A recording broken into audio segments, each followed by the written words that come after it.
Humans are smart, they know exactly what on the Zoom? phrase is coming. Got What's in the book. They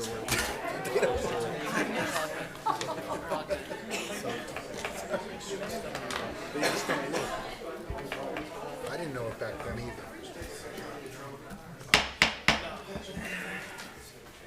Good evening. Time being 7 o'clock, I call the May 22nd, 2024 meeting of the Franklin Town Council to order.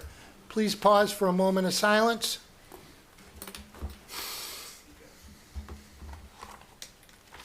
Please stand for the Pledge of Allegiance. I pledge allegiance to the flag of the United States of America, to the republic for which it stands, one nation, under God, indivisible, with liberty and justice for all.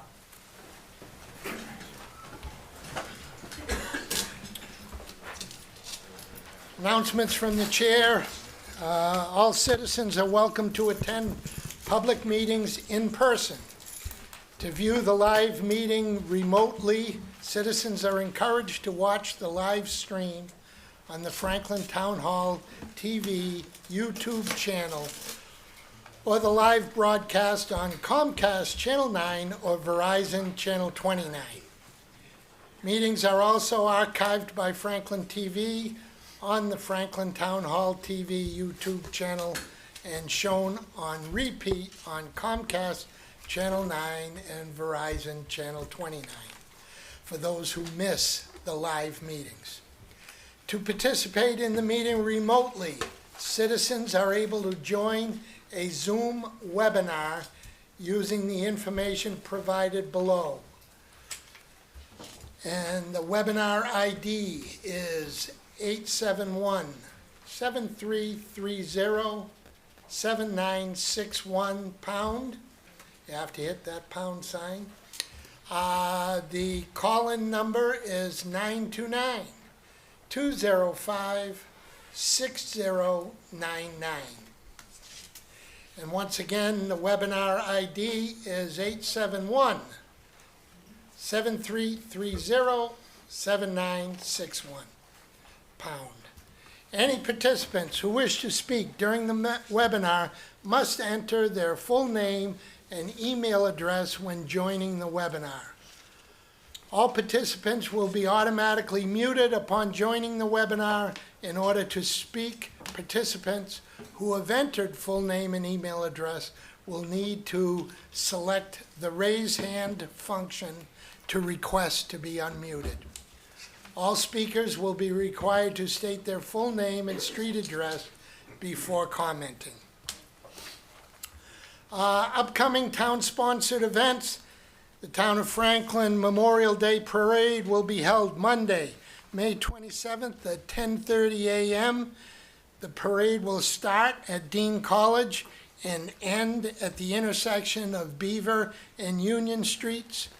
This will be followed by the Town Common ceremony at 12 noon. The Franklin Health Department will be hosting the Spring Fair on Wednesday, June 5th at the Franklin Public Library from 2 p.m. to 5 p.m. Enjoy local vendors, face painting, a petting zoo, raffles, and more. Okay, next item on the agenda is citizens' comments. Citizens are welcome to express their views for up to 3 minutes on a matter that is not on the agenda. The council will not engage in a dialogue or comment on a matter raised during citizens' comments. The town council will give remarks appropriate consideration and may ask the town administrator to review the matter. Is there anyone in council chambers that would like to speak on an item not on tonight's agenda? Oh, you will. Please. And I'm usually really quick, but just sit back because I got a lot to say today. Introduce And I'm yourself. good with this, Steve. Nancy Danello, and I'm your town clerk. All righty. So, First, I want to discuss, and Mark, you'll know, MGL 53, Section 18B. And correct me if I'm wrong, but what this law allows is to, if adopted by the council, is to notify people by mail with flyers of upcoming overrides and other such matters. So I encourage you to look into adopting this law, and I'm sure, Mark, you can fill them all in afterwards. All right. Now, getting into the special election, and of course, that's my favorite subject, right, elections. I know there are many residents who are concerned that there wasn't enough time to get the word out to the voters regarding the election. I am here to assure you that I have done my best to make sure that every resident is informed, and I'm going to go into everything that I did. The warrants, they've all been posted. That's 10 warrants plus the ballots at every grocery store in town, the library, the senior center, the post office, and to the most traveled convenience stores. I have sandwich boards, thanks to Tony, posted all over the main intersections in town, as well as the Village Mall. The police department, thank you, TJ, was so kind as to let me use their electronic board, which is also uptown. I have 2 banners on the bridge by the Rome restaurant, came out of my budget. I also have posted the election in the Milford Daily News, the Senior Center, with Steve Sherlock, with Alan Earls, and lastly, I notified people by robocall, email, and text message, and I'm sure you all got that. And I apologize for not going into what the election was for, but I couldn't. I did say to call me with any questions, and it worked. People called. Right, Jamie, your phone lines too were going crazy right after I hit send. So it worked. People were notified, and it's great. And right? Yeah, Email, it worked. text message, phone, I know. cell phone. I covered it all. I covered it all. So I think I've pretty much covered everything, but please, if anybody else has any ideas, I welcome them. Call me regarding the ballots. So the ballots were received in the office on May 13th.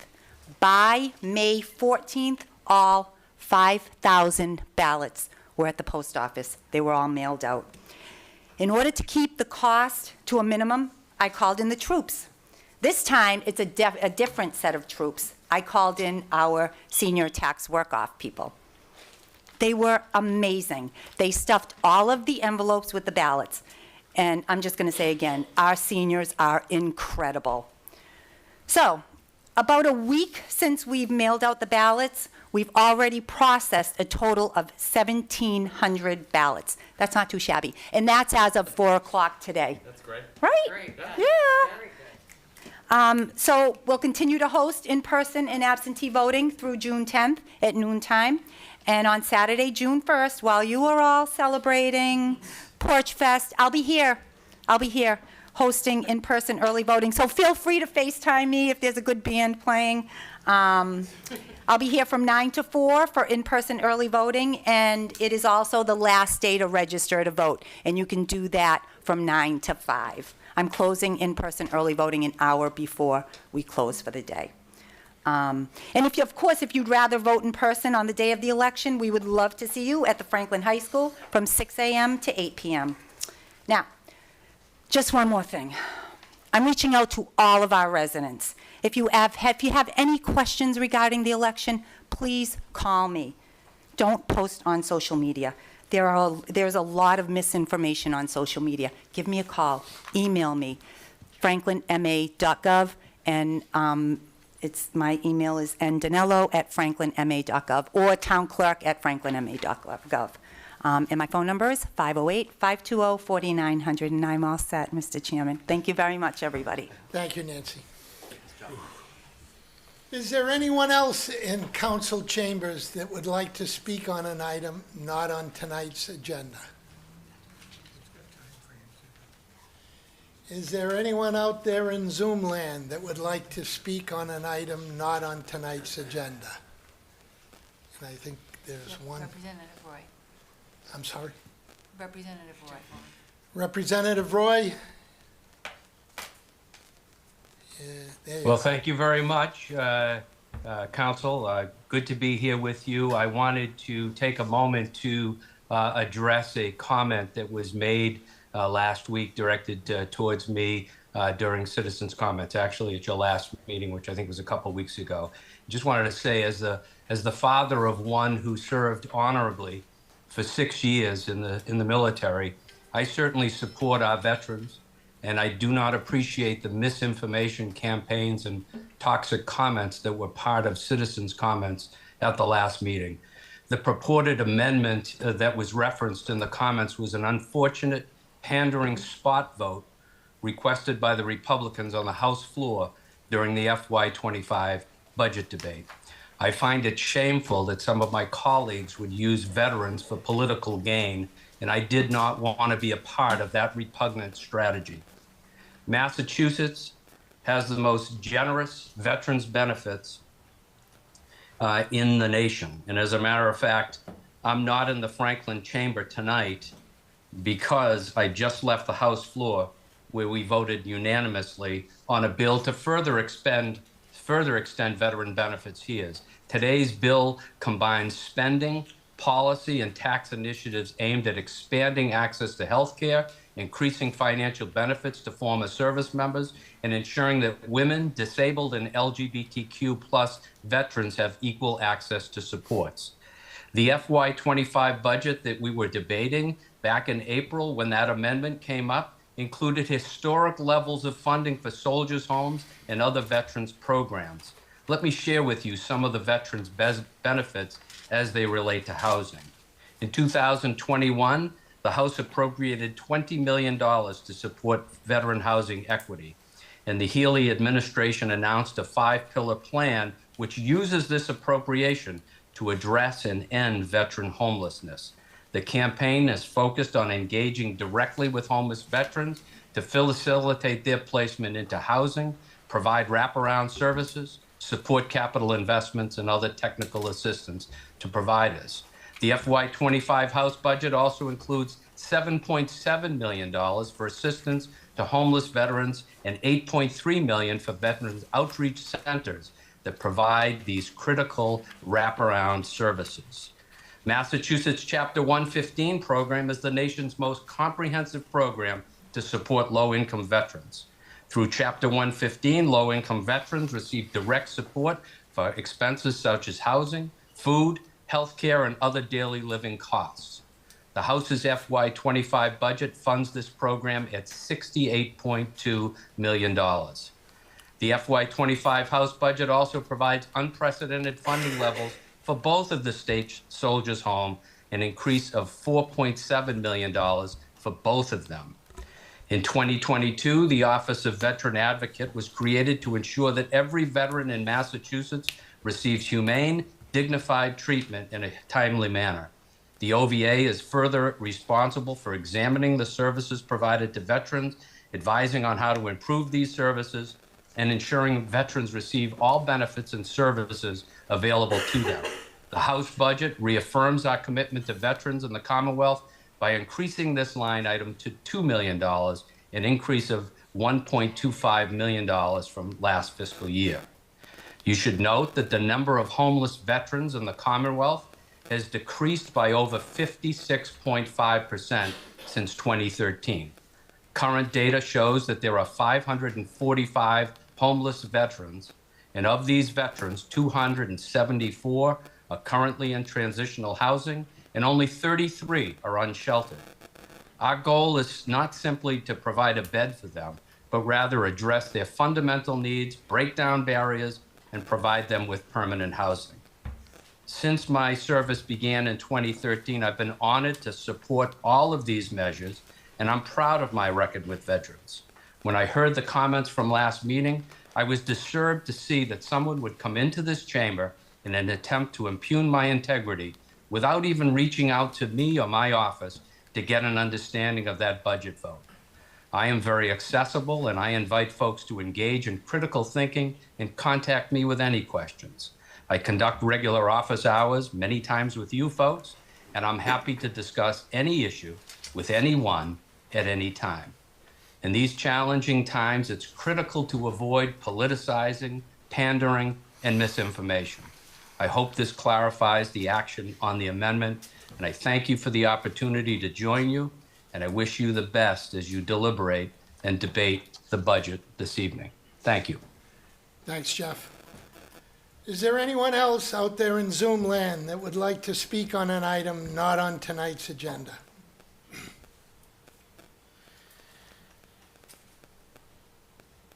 see anyone, Amy? I don't. No. Okay, with that, we'll move on. And the main purpose, or the sole purpose for tonight's meeting, is a public hearing on the FY 2025 Town Council Annual Operating Budget. And I will declare that budget hearing open. Before we get started with the proceedings, I'm going to turn it over to the town administrator just for a brief update of the budget process to set the stage for tonight. Jamie? Sure. Through you, Mr. Chairman, a couple points I just wanted to add before we get started. First, I'm not even sure what there's left to say about the budget. Yes. I'm sitting here looking at things and I'm like, I truly feel like a broken record. I think, most folks out there know, I give it a plug, franklinma.gov website, go to town budget, FY25, budget materials. I'm not going to read all the issues tonight. I do want to highlight one, but right in there in the first 10 pages, if people are looking for a summary of the assumptions and they're looking for a summary of what's in the budget, it's all spelled out right there. It's about 10 pages in narrative. It shouldn't be that hard, and it summarizes basically a $151 million budget to the best of my ability. What you're about to hear tonight is truthful in the sense that while we've been talking a lot about school finance for obvious reasons, there's really not a lot of change from last year. The overwhelming majority of this budget, if not all of it on the municipal side, is pretty commensurate with the same amount of staff. We'll hear from the fire chief later, but same amount of staff, with a lot of the same assumptions that we've read over and over and over again. Right in the document, we have all the revenue assumptions and we have all the expenditure assumptions. One I've certainly gotten a few questions on that I will read verbatim from the document. If folks read this stuff, which I know all of you have, this would really answer, I think, a lot of the questions both the superintendent and I are getting, and all of you virtually every hour, like Nancy was saying earlier. The most important one I think that people have asked about is, I'm going to read it again. The budget includes a 2.5% cost of living adjustment for all municipal personnel, including collective bargaining agreement commitments, which amounts to a total of $625,000 in the aggregate for every department for the municipal budgets. School salaries are located within the school appropriation budget. And I know, Mr. Chairman, you'll have a remark in a few minutes about that. Other than that, everyone else can look through here and ask questions tonight, but a few highlights going forward. Good news from Beacon Hill. Representative Roy, you're still on. And I also want to commend the State Senate and my finance staff. We got word from Senate Ways and Means last week. I think they're debating the budget tonight, but we did get an early cherry sheet from them, and so there was an additional $335,000 in change in revenue in local aid from the legislature. And my staff worked diligently in the last week to refine the voting document in front of you to essentially give that money and assume that revenue in the budget model, and that will be suggested and recommended to go to the Franklin Public School District. So their total appropriation this year will be $3.335 million in 1 year increase. That is the largest single year increase the school district has ever received. And so when we look at the budget, we have a lot of concerns, we have a lot of questions, a lot of difficult conversations in the community, but this is a real big positive. And I know we're not there yet, but that is a huge advancement, and that is really good for our school district, and as you'll hear from the other departments, good for the rest of the community. So relatively speaking, and looking at the newspaper and what other communities are having right now in conversations, the fact that we're sitting here today with those kind of details is incredibly amazing, given what's going on in other communities when you see the, not just school, but also municipal layoffs that are going on up and down 495. So I do want to talk very positively. I also want to mention the superintendent and I and the staff are going to meet next Tuesday to discuss post-override prep and just kind of get our ducks in a row. The budget that's before the community tonight does not have any factor relative to the override. The override is not in here or out. There are no assumptions relating to that. I just want to make sure everybody's very clear. This has nothing to do with the override. The override is a separate conversation to amend later on. The budget, depending on the outcome of the override, yay or nay, I anticipate the June 26th town council meeting will revisit, obviously, that ballot vote at that meeting at that time. As I mentioned earlier, budget meetings, we've had the joint budget committee on March 6th and April 24th. I just want to give, again, a huge shout out to the superintendent, school business administrator, and school committee for bringing more data and more options forward this year than we've ever seen before. I know it feels like trivial maybe to some, but for us, that's a really big deal.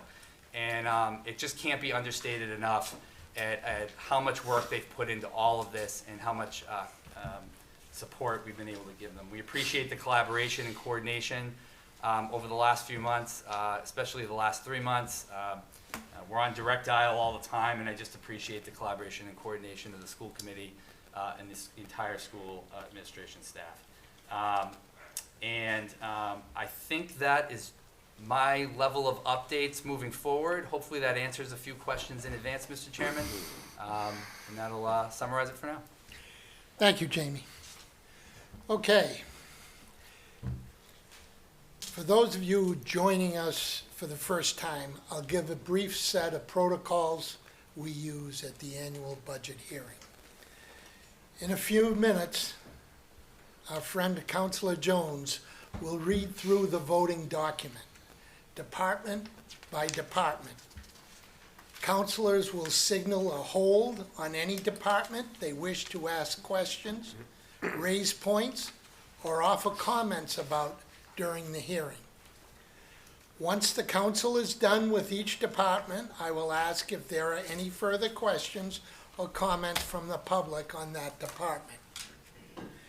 If someone has a comment or a question, please raise your hand, either in person or out there in Zoom land.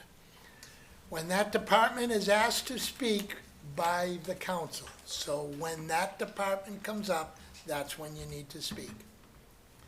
We go in numerical order throughout the voting document, starting at the top. At the end of each hearing, I will ask if there is any additional public comments on the budget. Sorry, folks. I would ask that all department heads please stay for the entirety of this evening in the hopes all questions and comments are completed. As is tradition, we will do the best we can to alleviate the need for your attendance in the second hearing tomorrow night. However, Jamie will let you know if attendance is required tomorrow for any reason for any department head. Finally, a reminder to everyone on the council and everyone watching. While the council has final authority over the bottom line item spending for each department, the school committee has the sole authority on how to spend the money within the allocation appropriated by the council, as well as their revolving funds. The council has zero authority on how to spend the money allocated to the public schools. Furthermore, as the legislative body of the town of Franklin, the town council has a difficult yet crucial role in approving a balanced annual budget on behalf of the entire community. As elected leaders of the community, we represent every constituency and demographic: youth, adults, parents, seniors, veterans, those with disabilities, and so on. We are oftentimes in the difficult position to be the checks and balances of our town government. Finally, the budget before the community this evening and I'll reiterate what Jamie said, has nothing to do with the override on June 11th. I understand there may be questions regarding an override, but I will keep those limited to ensure we stay focused on the budget before us this evening. As is the custom, the 5 budgets that will automatically be held are 192 facilities, 210 police, 220 fire, 300 Franklin Public Schools, and 422 DPW. And now it's my pleasure to pass it along to Town Council Clerk Glenn Jones to begin the budget hearing proceeding. Councilor Jones. Thank you, Mr. Chairman. Good evening, everybody. This is the Town of Franklin operating budget fiscal year 2025 voting documents. Just so everyone's clear as to what I will be reading, I will be starting off talking about the department number. I will announce the department name, and then I will be reading the amount that is listed in the document. That is the recommended number from the financial committee, which is actually the same number as the town administrator's number. All right. So first off, department 111, town council, expenses, $7,000. Department 123. Brian, The whole 111. Yeah. And I'll put a hold on that too. okay. Department 123, town administrator. Personnel services, $579,799. Expenses, $39,782, for a total of $619,581. Department. Who was that? That was Kobe? Yeah, Department 131, Finance Committee, expenses, $1,500. Department 135, Comptroller. Personnel Services, $754,630, with expenses of $84,600, for a total of $839,230. Department 141, Board of Assessors. Personnel Services, $381,597, with expenses of $127,400, for a total of $508,997. Department 147, Treasurer Collector, Personal Services, $455,780, with an expenses of $91,105, for a total of $546,885. Department 151, Legal Services, Personal Services, $128,726, with expenses of $70,000, for a total of $198,726. Department 152, Human Resources, Personnel Services, $352,404, expenses, $38,950, for a total of $391,354.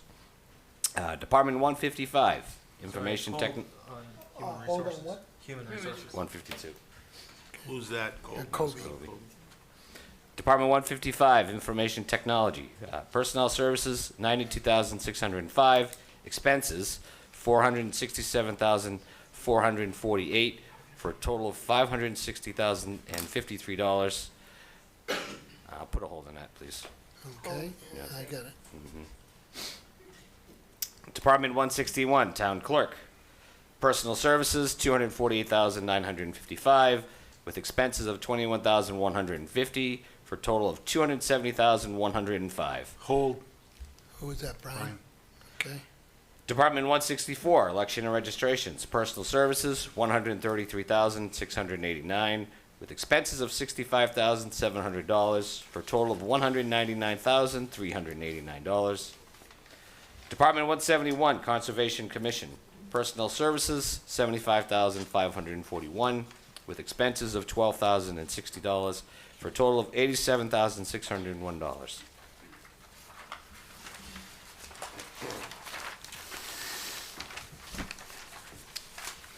Department 176, Zoning Board of Appeals. Total expenses, $7,000.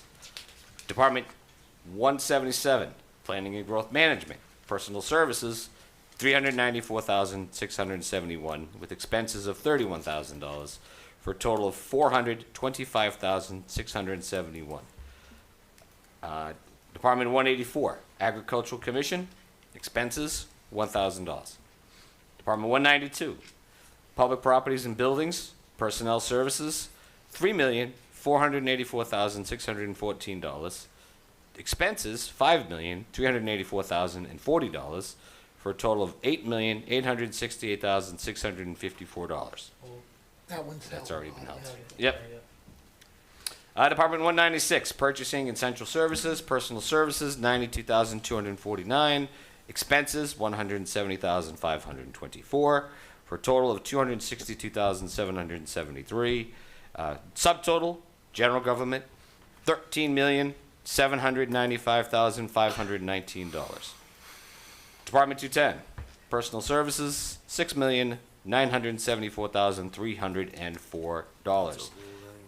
Expenses, $374,016, for a total of $7,348,320.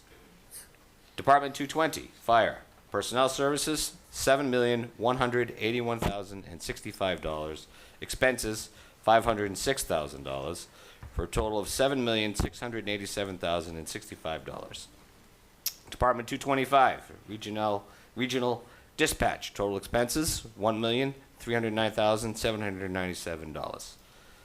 Department 240, Hold, on Regional Dispatch? yeah, Okay, that's 225, by Yeah. the way.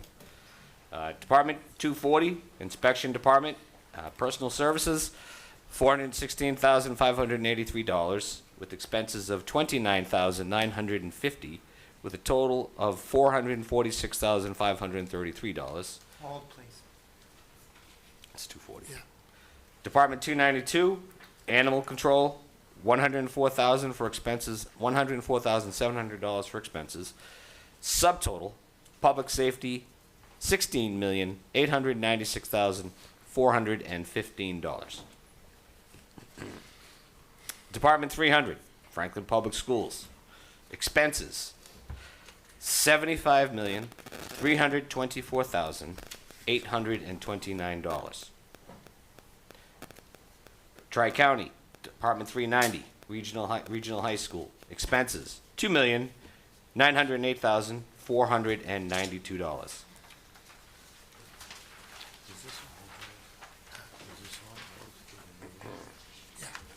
All this public school. Department 395, Norfolk Aggie Vocational Education Tuition, total expenses, $69,993. Subtotal for education, $78,303,314. Department 422, DPW, Highway, Personal Services, $703,139. Expenses, $939,000, for a total of $1,642,139.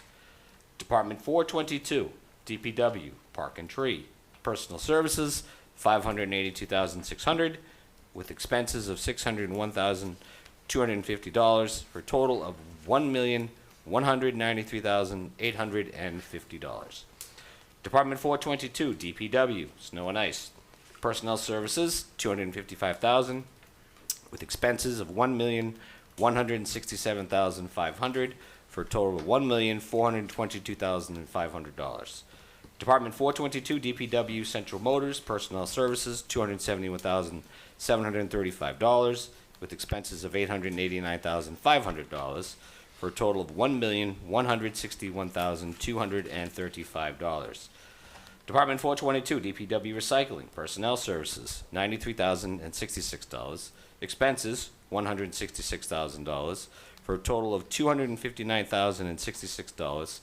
Department 422, DPW Administration, Personnel Services, $218,577. Expenses, $187,300, for a total of $405,877. Line 422, DPW Stormwater, has been taken off. Line 422, DPW Street Lighting, total expenses, $75,000. Line 422, DPW street lighting expenses, that has been removed. Subtotal, Department of Public Works, $6,159,667. All right, Department 510, Board of Health. Personnel Services, $306,553, with expenses of $48,400, for a total of $354,953.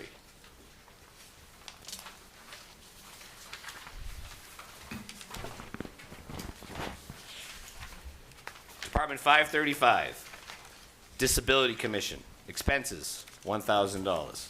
Department 541, Council on Aging, Personnel Services, $666,345. Expenses, $33,100, for a total of $699,445. Department 543, Veteran Services, Personnel Services, $119,487. Expenses, $12,115. Veteran Services, $165,000, for a total of $296,602. Subtotal for Human Services, $1,352,000. Department 610, Library. Personnel Services, $862,725, with expenses of $292,000, for a total of $1,154,725. Department 630, Recreation, Personal Services, $511,472, expenses of $284,000, for a total of $795,472. Department 690, Historical Museum, $70,057, with expenses of $10,000, for a total of $80,057. Department 691, Historical Commission, expenses $4,000. Department 693, Arts and Culture, Personnel Services, $95,000. Expenses of $15,400, for a total of $110,400. Department 695, Cultural Council, $25,000 for expenses. Department 696, Cultural Districts Committee, expenses $2,000. Subtotal for Culture and Recreation, $2,171,654. Department 710, Department Services Principal, expenses $3,990,000. Debt services, sorry. Department 750, Debt Services and Interest, expenses $2,067,087.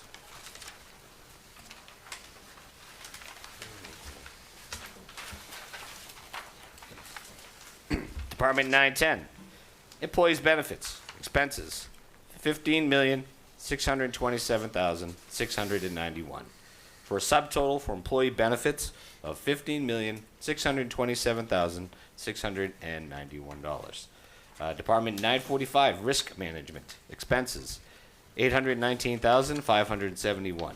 Subtotal for liability insurance, $819,571. This is a total all general fund amount of $141,182,918. I apologize. Can you place a hold on Council on Aging? Yeah.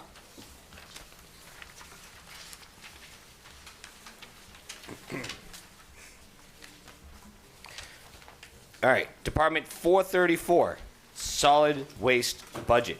Personnel Services, $141,400, with expenses of $2,776,549, for a total of $2,917,949. That's a subtotal for solid waste disposal of $2,917,949. Department 440, Sewer Budget. Personnel Services, $989,282, with expenses of $4,237,224, and debt principal of $245,000, with debt interest of $396,525, for a total of sewer $5,868,031. Department 450, Water Budget. Personnel Services, $1,783,000.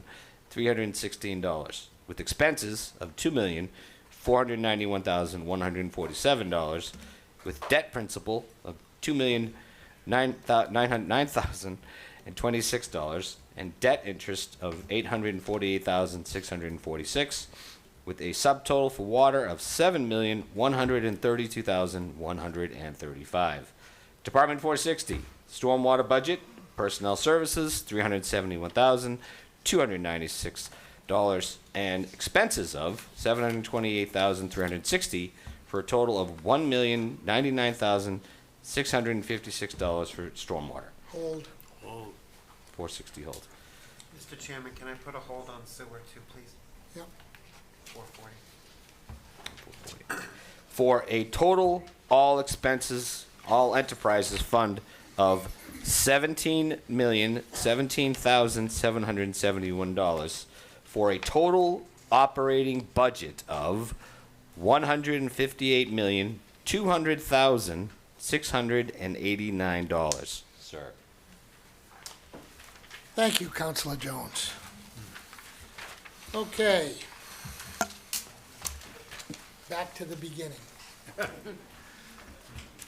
Okay, we'll go back to the first department held, Department 111, Town Council, $7,000. Councilor Chandler held that. Through you, Mr. Chairman, I just want to start with our own house here. Obviously, it's 7,000, through you to the town administrator, 7,000. I just think people need to know that we're all members of the Mass Municipal Association, and I'm assuming that takes up about half of that money. Through Mr. Chairman, it's actually it's about 2/3 to 3/4 of the money. Okay.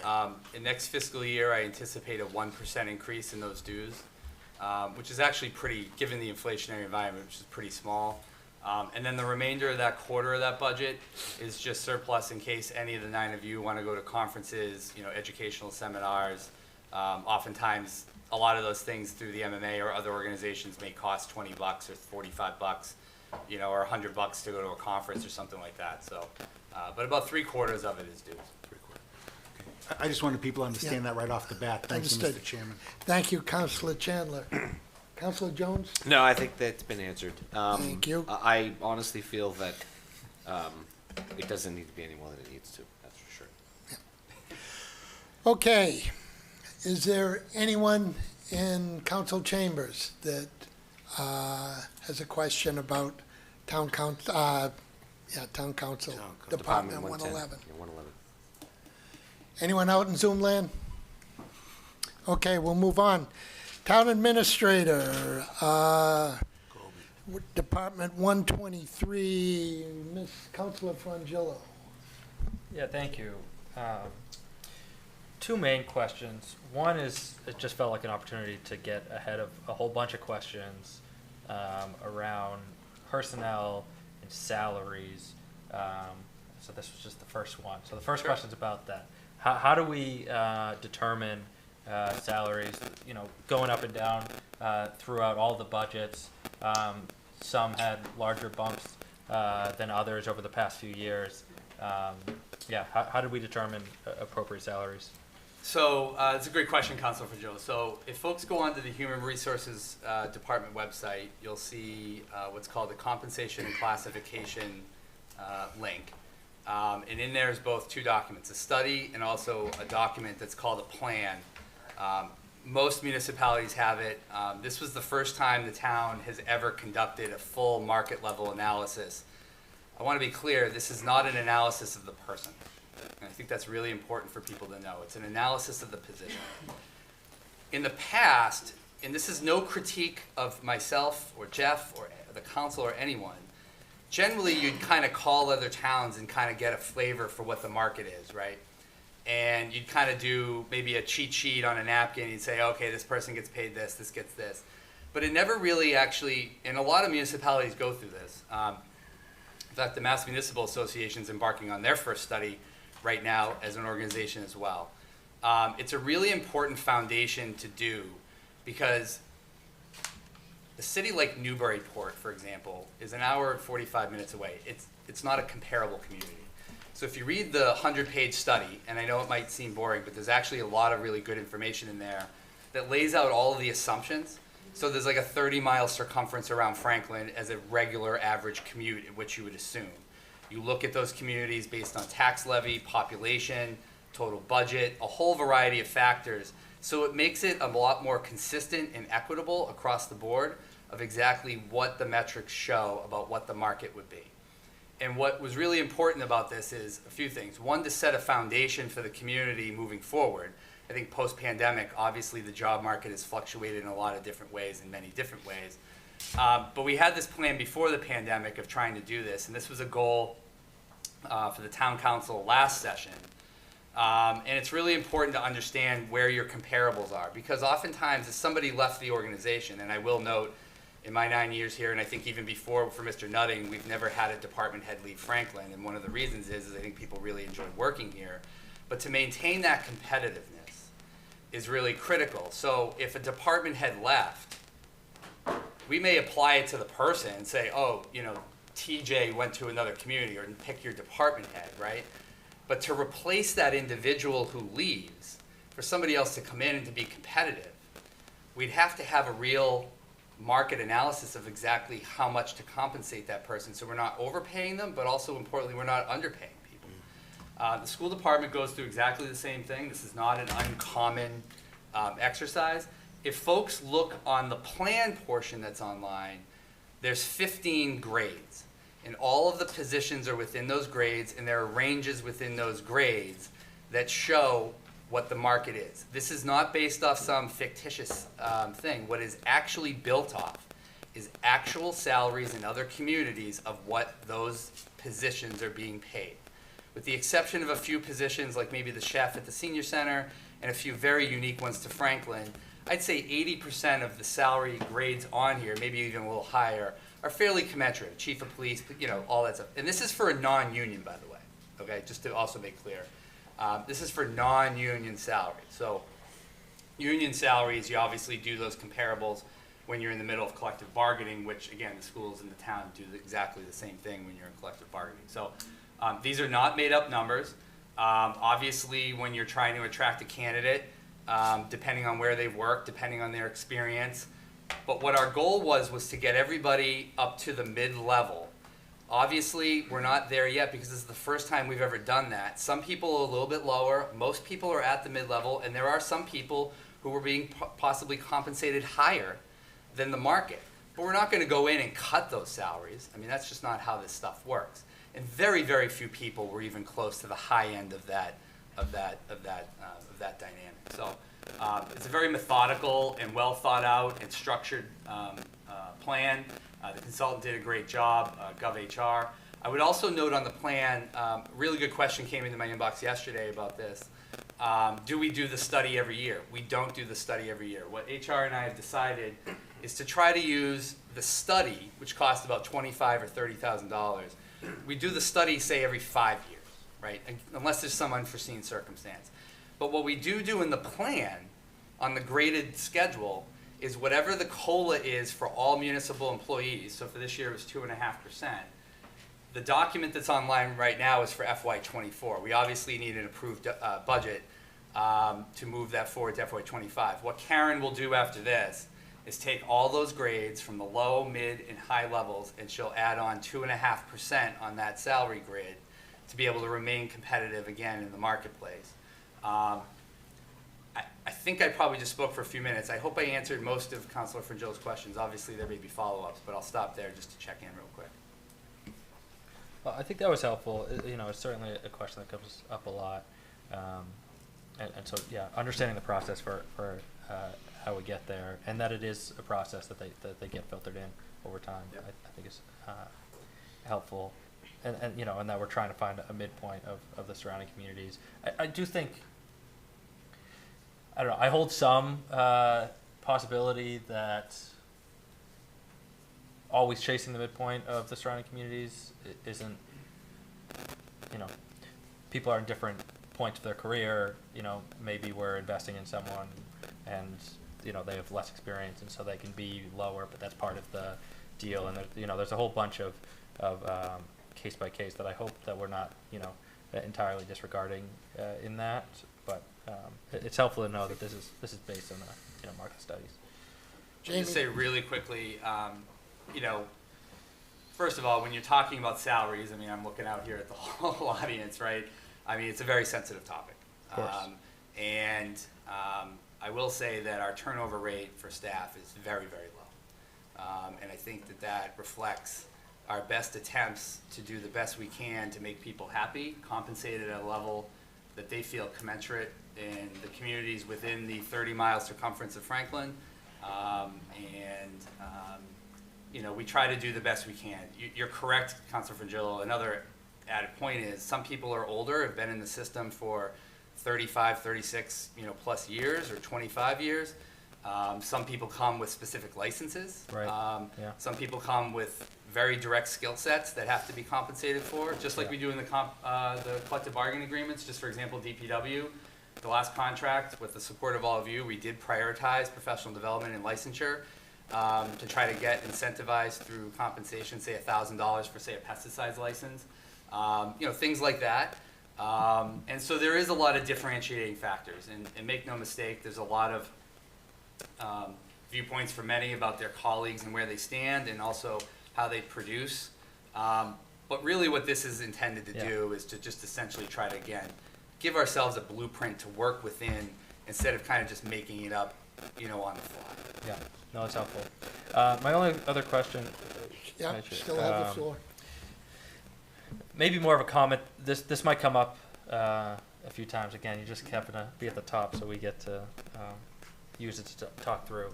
The theme of the budget season, really the past few budget seasons, it's been that the pot's not big enough to pay for the services that we all want to enjoy. I just wanted to flag there being one here, and I might flag a few more, maybe not all of them, of sort of things that aren't getting paid for. I believe it was in this budget. It was in the town administrator budget where we used to have direct communications personnel funded that we don't currently. There are a whole bunch of things that I think are essential public services. Communications and community engagement, I think, is one of them. I will say, the staff has done a great job to step up in the absence. The uptick on social media, it's professional, it's consistent, it's helpful, it has links. So I think that they've done a very good job. But I still think that it's an important service that the ideal Franklin in my mind, within the next few years, is refunding that position. And I think the schools too would say the same exact thing. Yeah, for sure. That's it for me. All set? Thank you, Councilor Frangillo. Any other questions from the council? Councilor Cormier-Ledger. Thank you, Mr. Chairman. To the town administrator, Jamie, can you just speak really quick, because it's not a ton of money, but I think people might ask. If we look at FY '24, you were at 584,802, and then we look at FY '25, we're at 579. What's the $5,000 less there?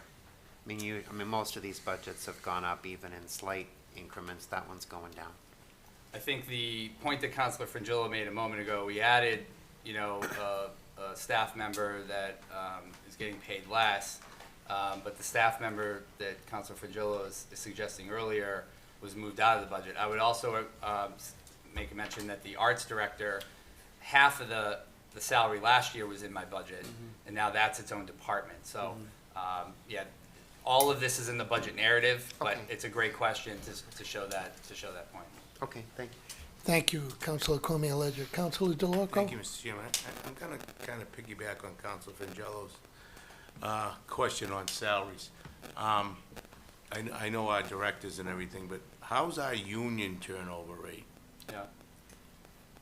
I think it's pretty low overall. I mean, I'm just looking out at the audience and getting shaken. I don't see more than maybe, I'm just thinking through my head, a couple of people maybe here or there, a couple people in the police department. I'm just kinda curious. A couple people in the police department a couple years ago left law enforcement altogether. Right.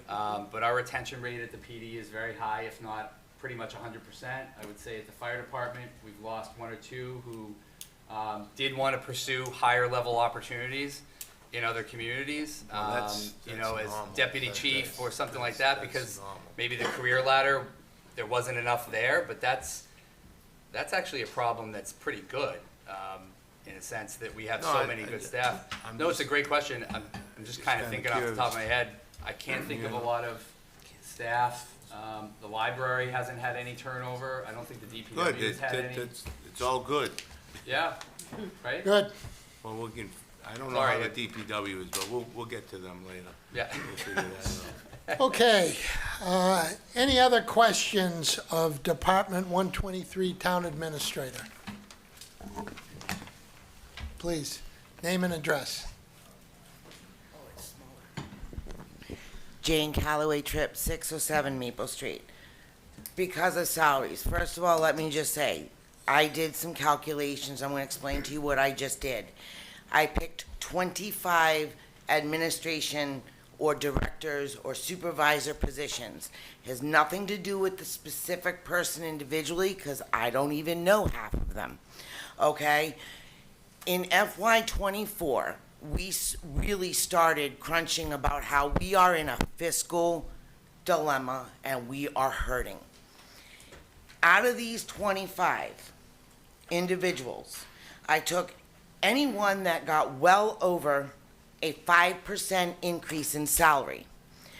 Just adding up the increases alone and not their total salaries, we gave out in 24 $365,645 just in the increase amount alone to 25 people. If we're on a fiscal cliff, that is not okay. I understand the study, but $30,000 a year raise, not okay. $20,000 a year raise, not okay. Getting them up, fine, but you do it in smaller increments, not this large. Out of those 25 people, 12 of them got well over a 5% raise again this year, and just their increases out of those 12 people is $146,908. Not their salaries, just the amount that they were increased by. If we are in a fiscal cliff, and I get that people need to be compensated for whatever they are in other areas, but you're sitting here telling us that we are drowning, that we are going to be hurting. Everything that we have is going up to the point where many people aren't going to be able to afford this. And we're giving over $250,000 in increases to 25 people last year, and then $150,000 again this year. And that's only 25. Do you know how many employees the town has? I do, because I just spent over 200 hours going through the budget in the last couple of weeks. So I get what everyone's saying, and I understand it's not personal, but as the numbers go, this is not fiscally responsible when we're standing on a fiscal cliff. It's just not. Thank you.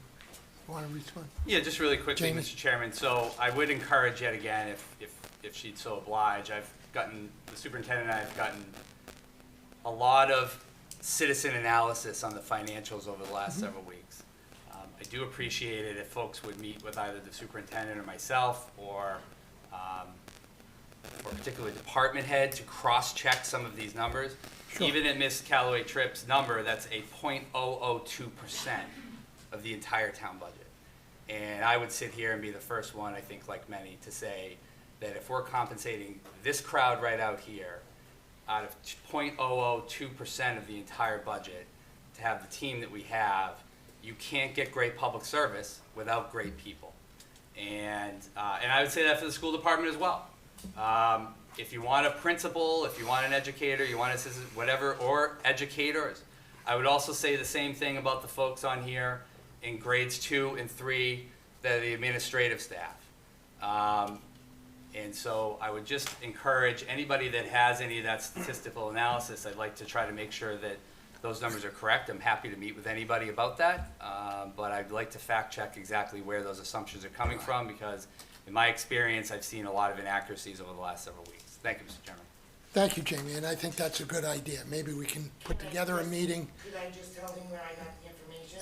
Well, we know you got it from the budget. From FY Yeah, 24, and I do understand that. I guess what I'm saying is, if you would like, we'll set up a meeting, you can meet with Jamie, and Jamie will go over each one of your questions specifically and answer those questions. Maybe to your satisfaction, maybe not, but at least you will get the answer to the question. So, and I'll be happy to sit in on it if you'd like. Okay, is there anyone else in the audience, in council chambers, that has a question on 123 Town Administrator? There's someone on Zoom. Ken Strolazzi. Okay, Ken, if you would unmute yourself?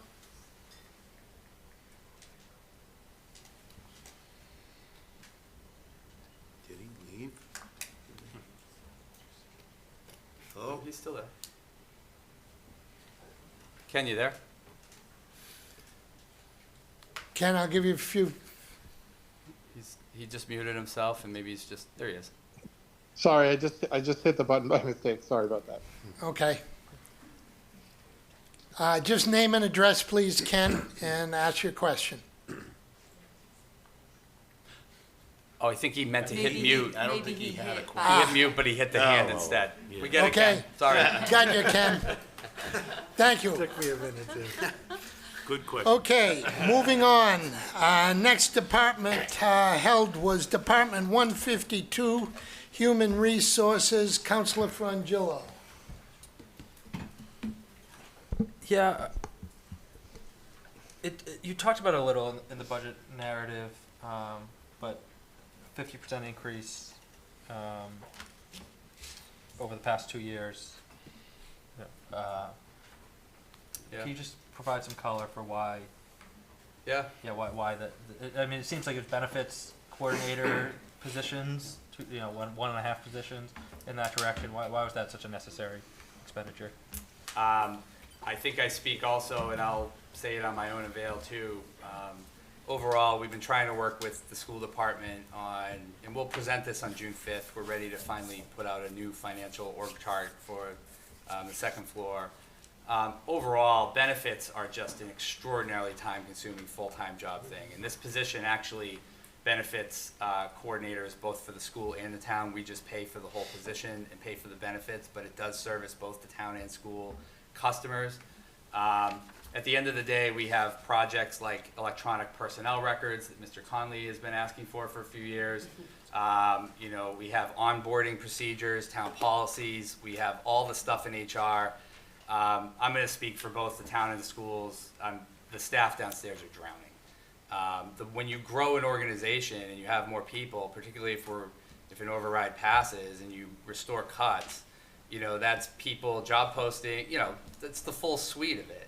And the reality is that the workload is just absolutely insurmountable. We have no time to get to any basic projects. We've had licensure funding sources ready to go with the technology department for munis expansion, HR modules. The superintendent's very fond, and I agree with them, talking about systems. We do have an opportunity here, and I'm very confident in the next couple of years with both Chris retiring as well as Bob Dutch retiring, who will both stay on as consultants. But the workload is just absolutely surreal. We cannot get to any of these other projects that people want. We have over, if you take every part-time person, including the recreation department as well, I mean, you're talking about a couple thousand people that we manage with 4 people, 2 school HR and 2 town HR. This was a position that's been in the budget now for 2 years, and it's provided a tremendous amount of benefit to try to help triage all of the difficulty around health insurance negotiations, benefit fairs, life insurance negotiations, health savings account issues, questions from teachers, union members, police, fire, staff. I mean, I could go down the list. I don't want to read the whole job description, but I'm just summarizing it a little bit. And if Karen or Lucas or anybody else has any other additional comments, I'm happy. I'm sure they'd be happy to chime in. But overall, it's a tremendous amount of responsibility. just to clarify, HR serves both Yeah. the town and school Yep. employees. Yep, and you'll see that actually a little more directly on the org chart on June 5th. And, you know, we're still dotting a few i's and crossing a few t's, but it'll be labeled on there as a town and school benefits coordinator, and that's what Diane has been doing since she's been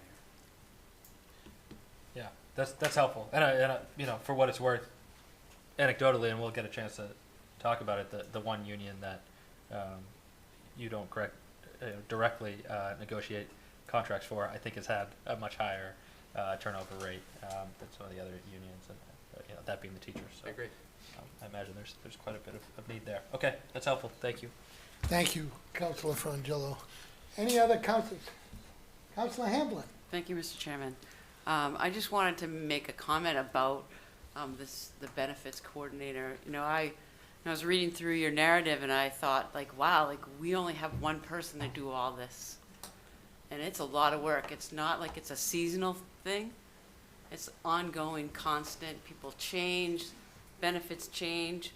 And so, Jamie, remind me, is there an assistant that's in the budget, or is that maybe next year for benefits? Not specifically for benefits. I have argued that they could use one, but you know, we're trying to just kind of go the slow and steady model, Right. and secure the position, get into a rhythm. You know, kind of delineate out what Karen's responsibilities are versus Stacy's versus Ken, who was just on the thing over here. Ken's the HR director for the schools, and Sue Childers. Up until last year, they had 4 people in HR to manage the entire organization, and they're a part of all union negotiations. They're a part of all collective bargaining. They're also a part of the health insurance negotiations. Right. You know, which is, you know. Sometimes we're right now with a collaborative in healthcare, so Karen and I both attend. You know, I'm the board member as the town manager. She's the alternate. We spend 3 hours at a board meeting, a strategic health plan group.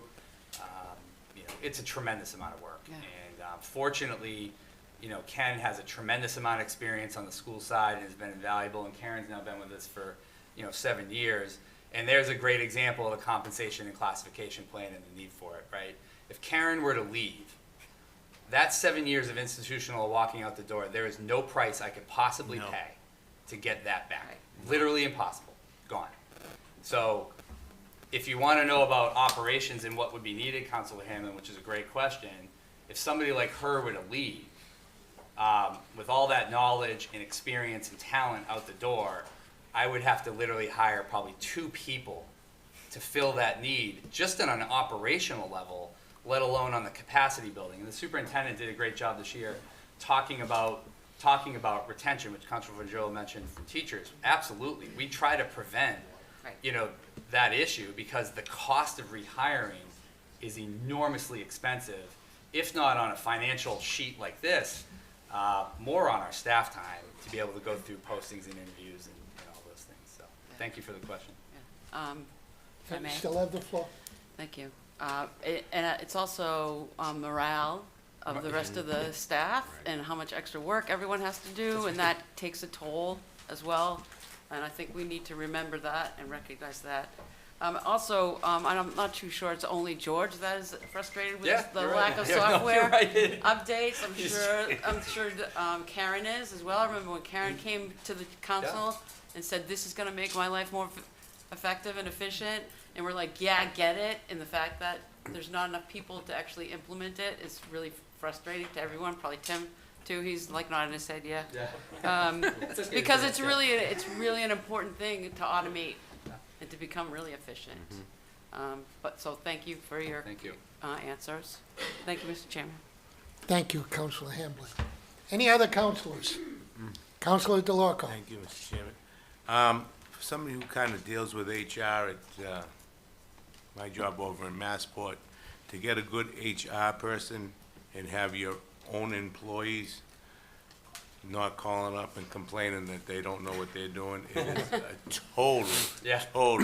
It's a great benefit for Jamie and a lot of people. Lucas, it's great for you guys, because trust me, you get people that that don't, it makes life real tough.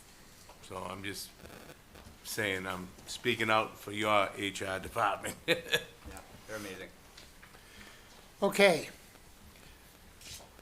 Is there anyone in the audience, in council chambers or out in Zoom land, that would like to speak on Department 152 Human Services? Seeing none, we'll move on. Department 155 Information Technology. Glenn, I think you, Debbie. Yes, sir. Debbie and Debbie. Yeah. Yes, sir. Go ahead, Glenn. Okay, thank you, sir.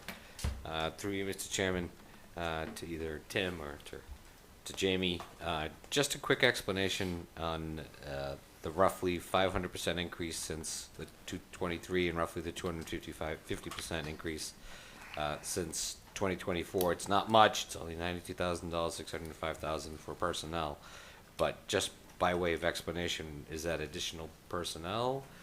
Is that's basically, go ahead. So through Mr. Chairman, so that's for the cybersecurity position. We have not found a candidate and not filled the position, mainly because the salary is low. Right. It's really hard to find any talented IT professional at that price on almost any position. Right. Here's an area I would argue, and the IT budget is mostly in the school department. Obviously, our licenses are here.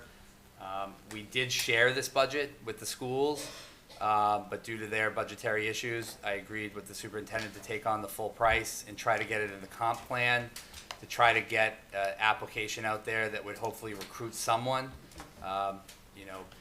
But we have had no luck. And if we don't have any luck soon, we'll probably, that line item may be tweaked in the future.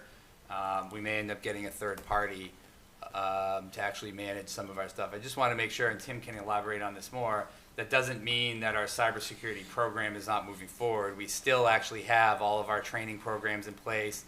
We have all of our software systems in place and all of that. And if you want to talk about that, Tim can answer that. I'm nowhere near qualified to talk about all those things. But, we did have Ian here for a little while. We split the job, and, that salary still is not, there's not enough worm on the edge of the line to get someone to really come into that position. So I hope that answers your question, Councilor Jones.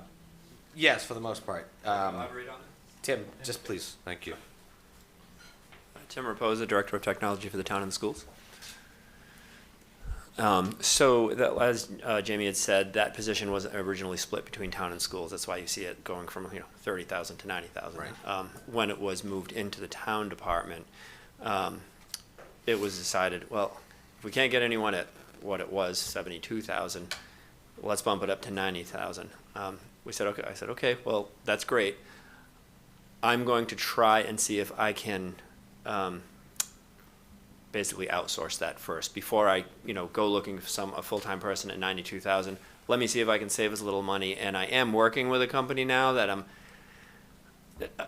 basically the money is there as almost like a placeholder in case this doesn't work. I would much rather go with the cheaper, less expensive option if possible. So I'm trying to make that work out. If it doesn't work out, then I will go back to trying to hire a body. Obviously, it's 92,000 plus benefits, so it ends up being even more money. But if we can make it work with an outsourced position, that would be great.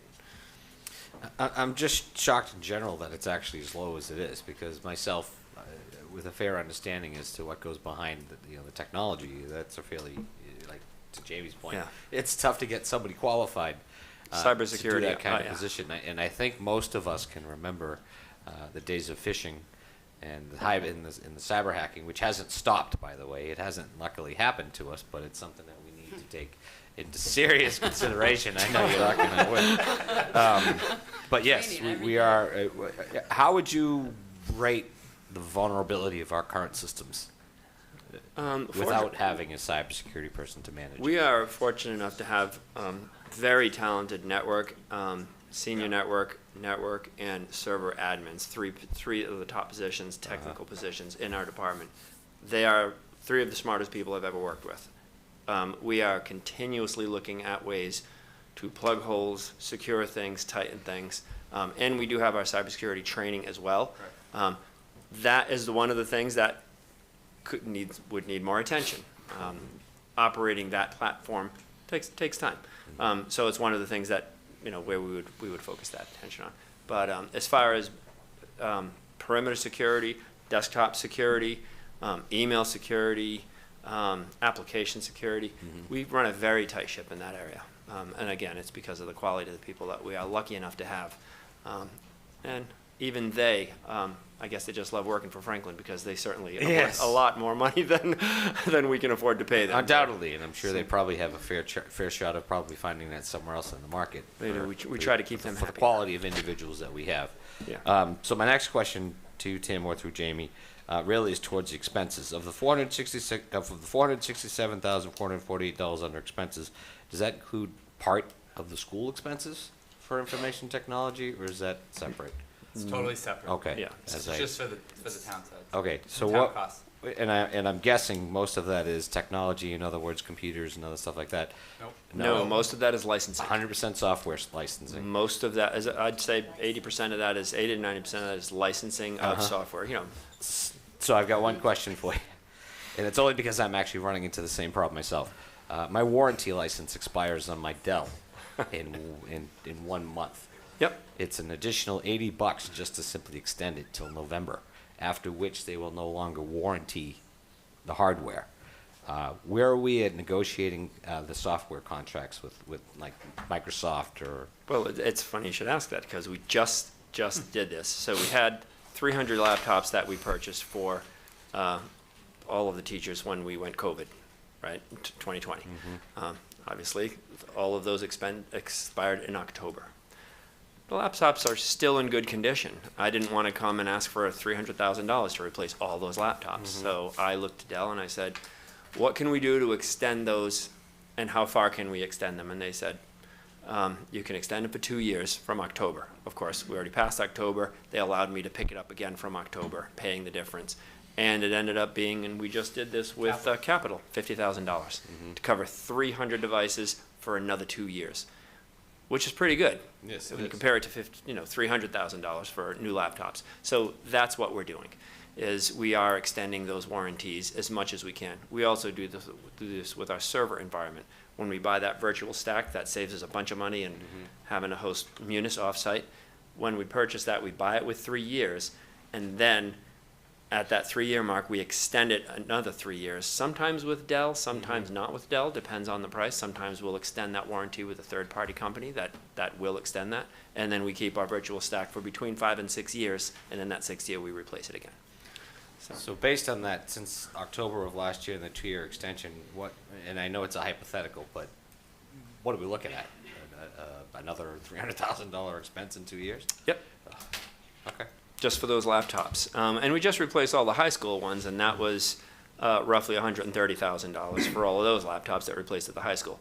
But they're devices. I mean, 3 year on a laptop, Yeah, if it's still in good shape, you can keep it 6 going. months is old for a laptop. 5 years on a laptop, you're using them every day in a classroom, it's rough. All right. So, Thank you, Tim. I just wanted some clarification on that. all right, I any other appreciate questions? that. Thank you, Councilor Jones. Councilor Pellegri. I'm all set. My questions were answered. All right. Councilor Frangillo. and Thank then- you. Yeah, thank you. This is something, so, we concurrently have the master plan going where we get to look on a larger time scale. And one of the things we're looking at were, what services are not being regionalized that could possibly be regionalized while we have you here. Do you know if there's any precedent? What would your reaction? With most of the expenses being licensing, maybe that's you just can't avoid cost. But some of the cybersecurity or something, especially if we're struggling to gather up the salary, is there any personnel on the information technology team that you could see possibly regionalized? Well, regionalizing isn't the term that we use. We do purchase things through collaboratives, though. Okay. So previously, we would purchase, for example, Sophos antivirus.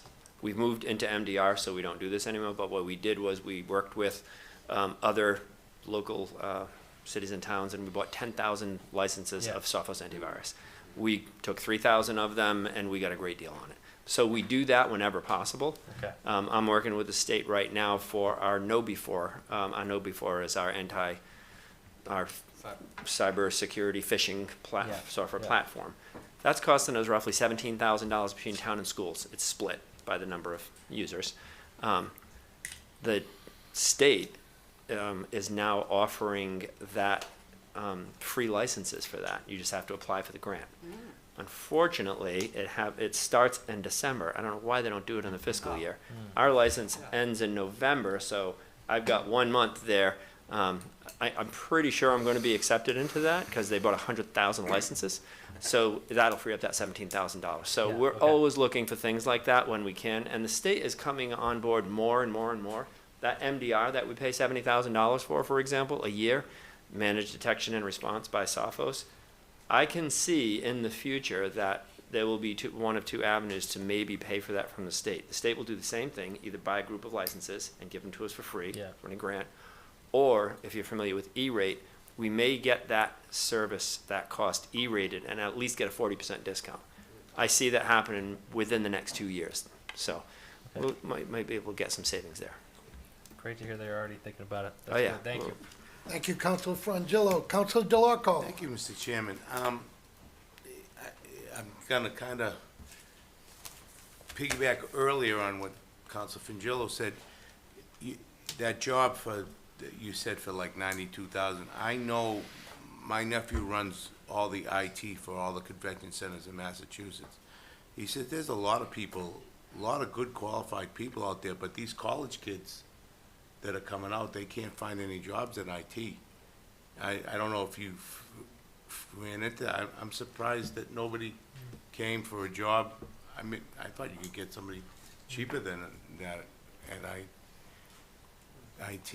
Yeah, and hiring directly out of college has its pluses and minuses, right? You're not getting any experience at all. Right. And this is your cybersecurity. Yeah, I guess right? you're right, but You gotta want someone start working on somewhere. your car right out of college? I've been working on cars since I was 13. There you go. Yeah. I didn't have a problem. I made a good living out of it. I mean, a few years' experience would be good, and a master's degree is part of the requirement in Oh, is it? cybersecurity. Okay. Yes, that's why the salary is high. So I was just kind of Yeah. curious about that. Thank you, Councilor DeLarco. Any other councilors? Anyone in council chambers or out there in Zoom land? Okay, we will, I'm sorry? I said We'll move on now to town clerk and Councilor Chandler. Through you, Mr. Chairman, to the town clerk. I'm back. Good Always evening. a pleasure to see you next. Good evening, Mr. Nello. Two questions for you. In the interest of time, you can pretty much just say yes or no, okay? The first one is, in this budget, is there enough in there for you to run all elections? So in my elections budget, Your budget? yes, Okay, perfect. yes. And just to make things clear, sorry, it's not a yes or no, I like to talk. Okay, so just in case people don't know, my elections budget is well, I shouldn't say fully reimbursed. It's reimbursed by the state. The only thing that is not reimbursed is election day. So when the state says to me, I have to host 2 weeks of in-person early voting, and I'm going to be up at the high school and I'm going to be here, all of those salaries that we're paying for these people to be working for us, that's fully reimbursable. A lot of the supplies that I order also for elections, all my bins, are all reimbursed as well. So, Okay, I'm glad you clarified that for the public. yes. That was great. But it's definitely enough. Okay. And last question. Under this budget, will the residents still have access to all the services they are accustomed to in your office? Residents will always have services in my office. I'm an elected official. I work for the residents of this town. I will be here to serve the residents of this town, always. Hopefully. Thank you, Mr. Nello. Thank you, Mr. course. Chairman. Thank you, Councilor Chandler. Any other questions for town clerk? Anybody out in council, oh, I'm sorry, Councilor Cormier That's Ledger. okay, Mr. Chairman, just really quickly, kind of looping together 161 and 164, I think it's important for people to know, and I only know from having a conversation with Nancy, that jump from 91 to 199, a huge chunk of that is because of the upcoming federal election in November. Correct. We're going to see a lot of that come back. correct, Absolutely, Nancy? yes. So people just need to understand that, what I also learned from my conversations with Nancy is that money, when we get reimbursed from the state, doesn't actually go into the election or town clerk line, it goes into the general fund, which I find kind of interesting, but that's just worth pointing out for everybody to know. Thank you. So, thank you. Thank you, Councilor Cormier Ledger. Questions from council chambers or anyone out there in Zoom land? Okay, seeing none, we'll go to the next department held, and it's Department 192, Public Properties and Buildings, and that's a general hold. So I will look to the council. Questions from the council? Ca- No, I think, well, It's general, but I think, Oh, this is the 192. yeah. yeah, 192. Okay. Apologies. Just came to Okay. mind. Okay. My, related to things that I find to be core services that we're currently unable to afford, would be one that was in the original budget that was taken out,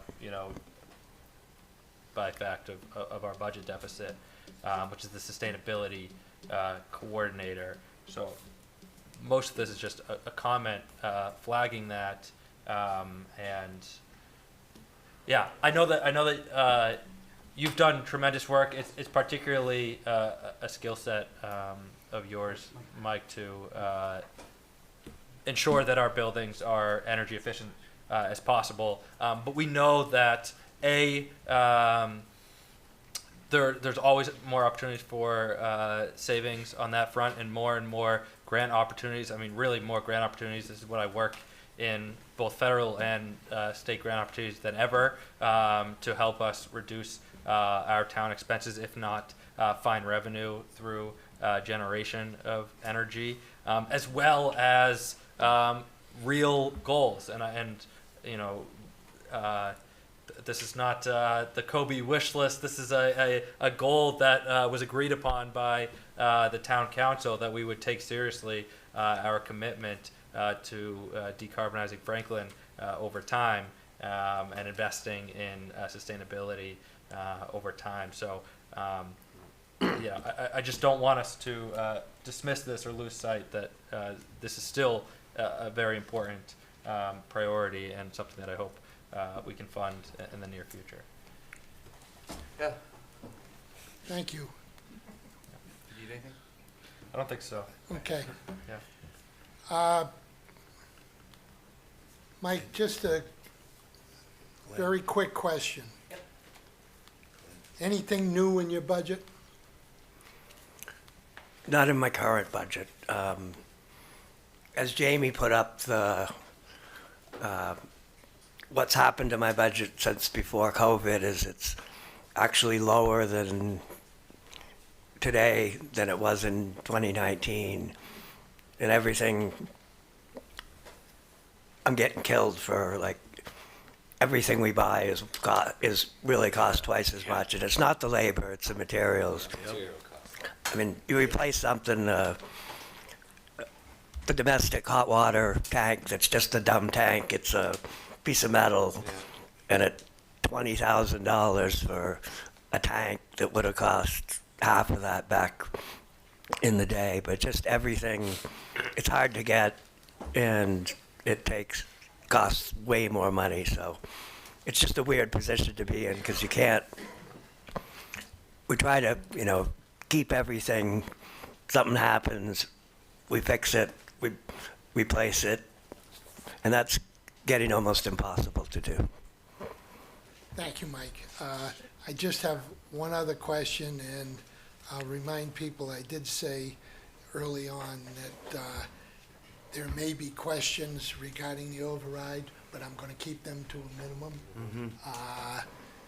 I just would like you to break down for me the need for the $500,000 for facilities as part of that override. So there are really 5 items, and one of them is the water budget. We took $100,000 out of the water budget last year. I've overspent the water budget by, I don't know, 50,000 already this year, because we're still using, I mean, we were lucky last summer because we didn't irrigate a single field in Franklin. Because it rained every weekend, so we couldn't do anything, couldn't go anywhere. 6 of one, half a dozen the other. But Yeah. that's to bring that back up, because we still, even though it actually, we had problems with the pump, and we had to put a new pump in the tank that we do all the, we use in all the toilets, which saves us incredible money, but it ended up, you can't get a pump. So it was down for several months till they came out with a new pump and new wire and put it in. But that's 100,000. The other things are, building maintenance. It's just product. Product is what's killing me, and that's $150,000 more. Equipment maintenance.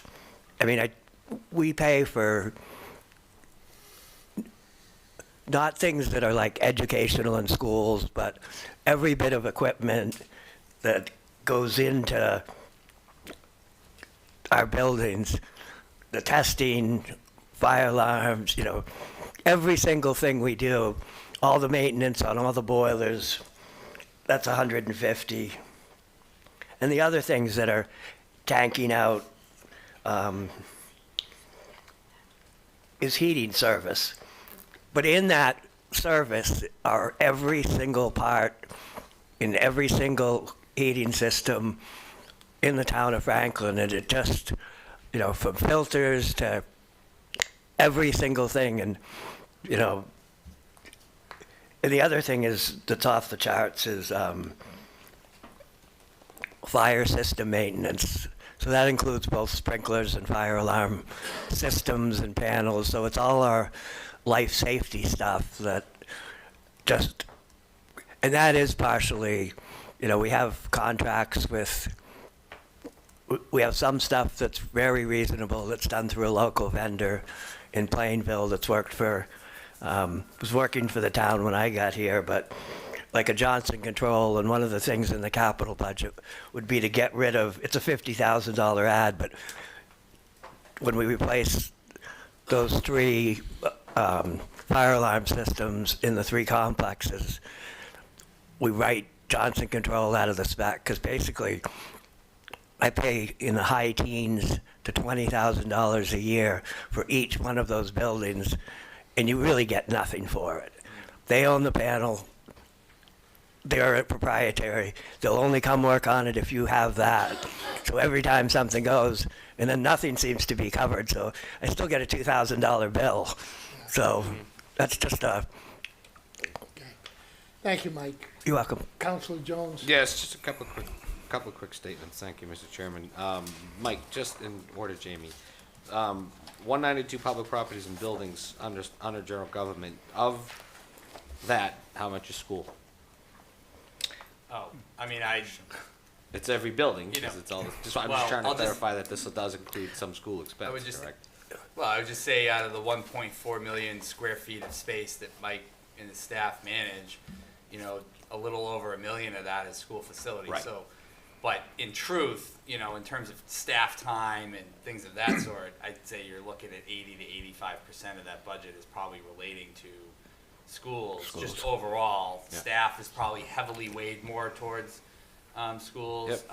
And the expenses, you do a ratio, probably about 3/4 of it. Okay. So it's up in that ballpark. Thank you. And Mike, I feel your pain.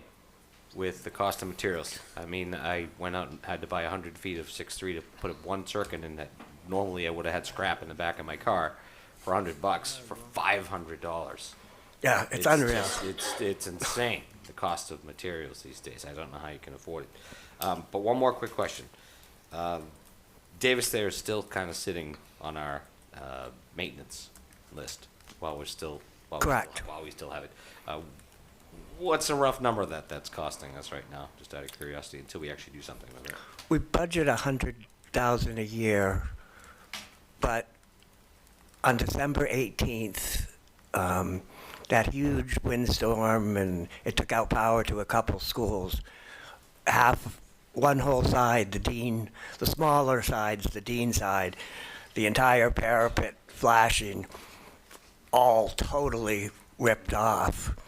And we had to we lost a piece on the other side a little later in the winter.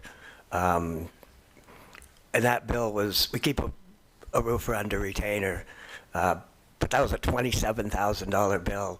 And we're out there, and to keep our insurance, because it's hard to insure in a building that isn't occupied, and it costs a lot of money. The insurance company told us, 30 days, it's got to be done. And, so Kevin and I pretty much dropped other things, and we're out repairing a building that we don't even use so we can keep it insured. But the heat, the guy that actually from the insurance company was very happy because he walked around and like, oh, it looks great in here. It's like, well, we're running the heat. We're testing the fire alarm, we're testing the sprinkler system, we're testing and doing the extinguishers, everything that we do everywhere else, because that's the right thing to do. And the building, with its age and its structure, still isn't terribly energy efficient, so we're probably wasting a lot of energy heating and keeping it, We keep it at 50. Okay. Thank you, Councilor Jones. Councilor DeLarco. Thank you. I do feel your pain also. I've had it's called the Cyclone. It takes the rubber off the runways. Hydraulic pump one, I rebuilt it 4 years ago, $15,000. I just got it rebuilt again, 60. Yeah. So there There you go. you go, right there. 60. Same place, U.S. Hydraulics, yeah. Just Yeah, everything is. Councilor Hamblin. Thank you, Mr. Chairman, through the chair. Mike, I know, it seems like you're always, we can't predict inflation, and you seem to run out of money because it costs so much, but these are things that have to get done, right? Right. I mean, we have to maintain our buildings, we have to make sure that everybody's safe, and I think everybody needs to remember that it's nothing that we can cut, because we have to do these things, or we're gonna Right. lose assessment in our buildings, and we have to take care of them. And so in the insurance, like you just said, right? And so I know you do as much as you can, and you feel it when you can't get everything done right away. So I want to thank you for your hard work, and Kevin. Also, I wanted to make sure, briefly state that it's not just Kobe's wish list about the sustainability coordinator. We, in the master plan, this is one of our areas that we've talked about a lot. We have a separate subcommittee, and it is really important to continue this, because as people before have said, they can get in grants and pay for themselves, and so it really helps move the whole town to our next 10 years. So, but thank you for everything you do. I know you guys do a lot of work. And Kevin and I we always go to National Grid Summit, and Grid is really pushing, but just to give you a couple, we're replacing a whole batch of kitchen equipment, because kitchen equipment that we talked about is a 20-year-old kitchen piece, like the dishwasher at Keller Sullivan or the walk-ins, can actually be the cost to run them, this old equipment, and new equipment is 10% of the cost. So we're applying to Grid, they'll give us money. We submitted 2 applications for DC fast chargers that'll be able to be used by anyone with any electric car, not just Tesla, with 6 dual chargers here and 6 dual chargers up at the fire substation, which is 1,000 yards from, or 100 yards from 495 with a huge industrial park right behind it. So hopefully those will become revenue streams. We can actually, I mean, Tesla's charging 37 cents a kilowatt up at the mall, in the Village Mall, which is kind of crazy. They're just tucking it to people, so we can go a few cents lower. Some cents per kilowatt. All right. Okay, thank you, Mike. You're welcome. All set, Councilor Hamblin. Any other councilors? Anyone in council chambers or out in Zoom land? Question on facilities. Okay. Thank you, Mike. You're welcome. We'll move on. Look at him, he's already ready. 210. Seat over here. Yeah. Is that all right? Absolutely. 210, police. And again, this was a general hold, and I'll just start it off. Chief, is there anything new in your budget? Great question, Mr. Chairman, and the answer is no. Other than everything's driven by the 2.5% COLA, and a couple of things in expenses that went up, as you're talking about. Everything else going up, software, et cetera. But no, that's it. Nothing new. All right, and I know this is a little off budget, but can you talk a little bit about the new co-response, Absolutely. please? Absolutely, through you. Yeah, so since 2018, we've had it's been known more or less as the jail diversion program, the JDP. Many people knew Callie Montagano, who was our clinician. She worked for a third party called Advocates that we had gotten a grant through Department of Mental Health from the state to pay for, and she was our initial, individual. So she worked for several years, and then as I knew it was going to happen, she came in one day and I looked right at her and I said, "You're getting promoted to a supervisor's position within your company, aren't you?" She said yes. And so we lost her, and we ended up picking up another individual. But at the same time, we were looking to, what was happening was Callie could only work 40 hours in a week, and we weren't covering any of the other time. And so what would happen is her job is basically to go with the officers in a cruiser, with what the co-response individuals do, and travel to these calls for services that have an issue that, is somewhat mental health related. And then she would end up, they work with the individual right on scene. So a lot of what was happening was we call non-traditional. So she wasn't around, she wasn't working, and they would end up putting the reports in, sending them off to her, and then she would try to follow up. But the follow-ups aren't as good as initially being there at the time, at the call, when it first comes in. So we tried, and it just didn't work. The company didn't have the ability to get us a second clinician, and then at one point we were down to none. And then eventually with the DMH grant, we still had it. We were able to entice Callie to come after I talked to the town administrator and his staff, that let's change the model, and instead of using a third party, let's hire our own clinicians. And Callie being a supervisor would be the perfect start to that, because we're gonna need a supervisor to do that. I know a lot of things, but I don't know, managing clinicians, so to speak, for what they have to do. So we got really lucky there, and then we got even more luckier when Jamie came up with the great idea of how many more, what could you use? And I said, I'd love to, we'd love to do like a 3 clinician, thing, but I know it's kind of expensive, and I don't know how we're gonna be able to do it. And he came up with the idea of using the ARPA money, taking the American Recovery Plan Act money that's specifically supposed to go to assist and help all the residents of a community. Most communities are using it for infrastructure improvements such as water, sewer, roads, etc. I don't think there's anybody else that came up with an idea like the town administrator to, let's use this money or a portion thereof of our ARPA funding to be able to run a 3-year pilot program for 3 clinicians from basically all through fiscal year 24 up until December 31st of 2026. And so the entire salary, their salary, all 3 of them, their expenses, et cetera, is all coming out of the American Recovery Plan Act money. And then hopefully we will have a plan And if things go the way I think they will and how well that they will do with this, that hopefully when we come back and ask you for the ability to retain them. Nice job, TJ. Nice job, TJ. That we will be able to do that, because I don't, like anything, the ARPA money might not be there again in the future. That was kind of a softball that I gave through to you. I appreciate Nice that, catch. Mr. Chairman. Thank you. Okay, questions from the council?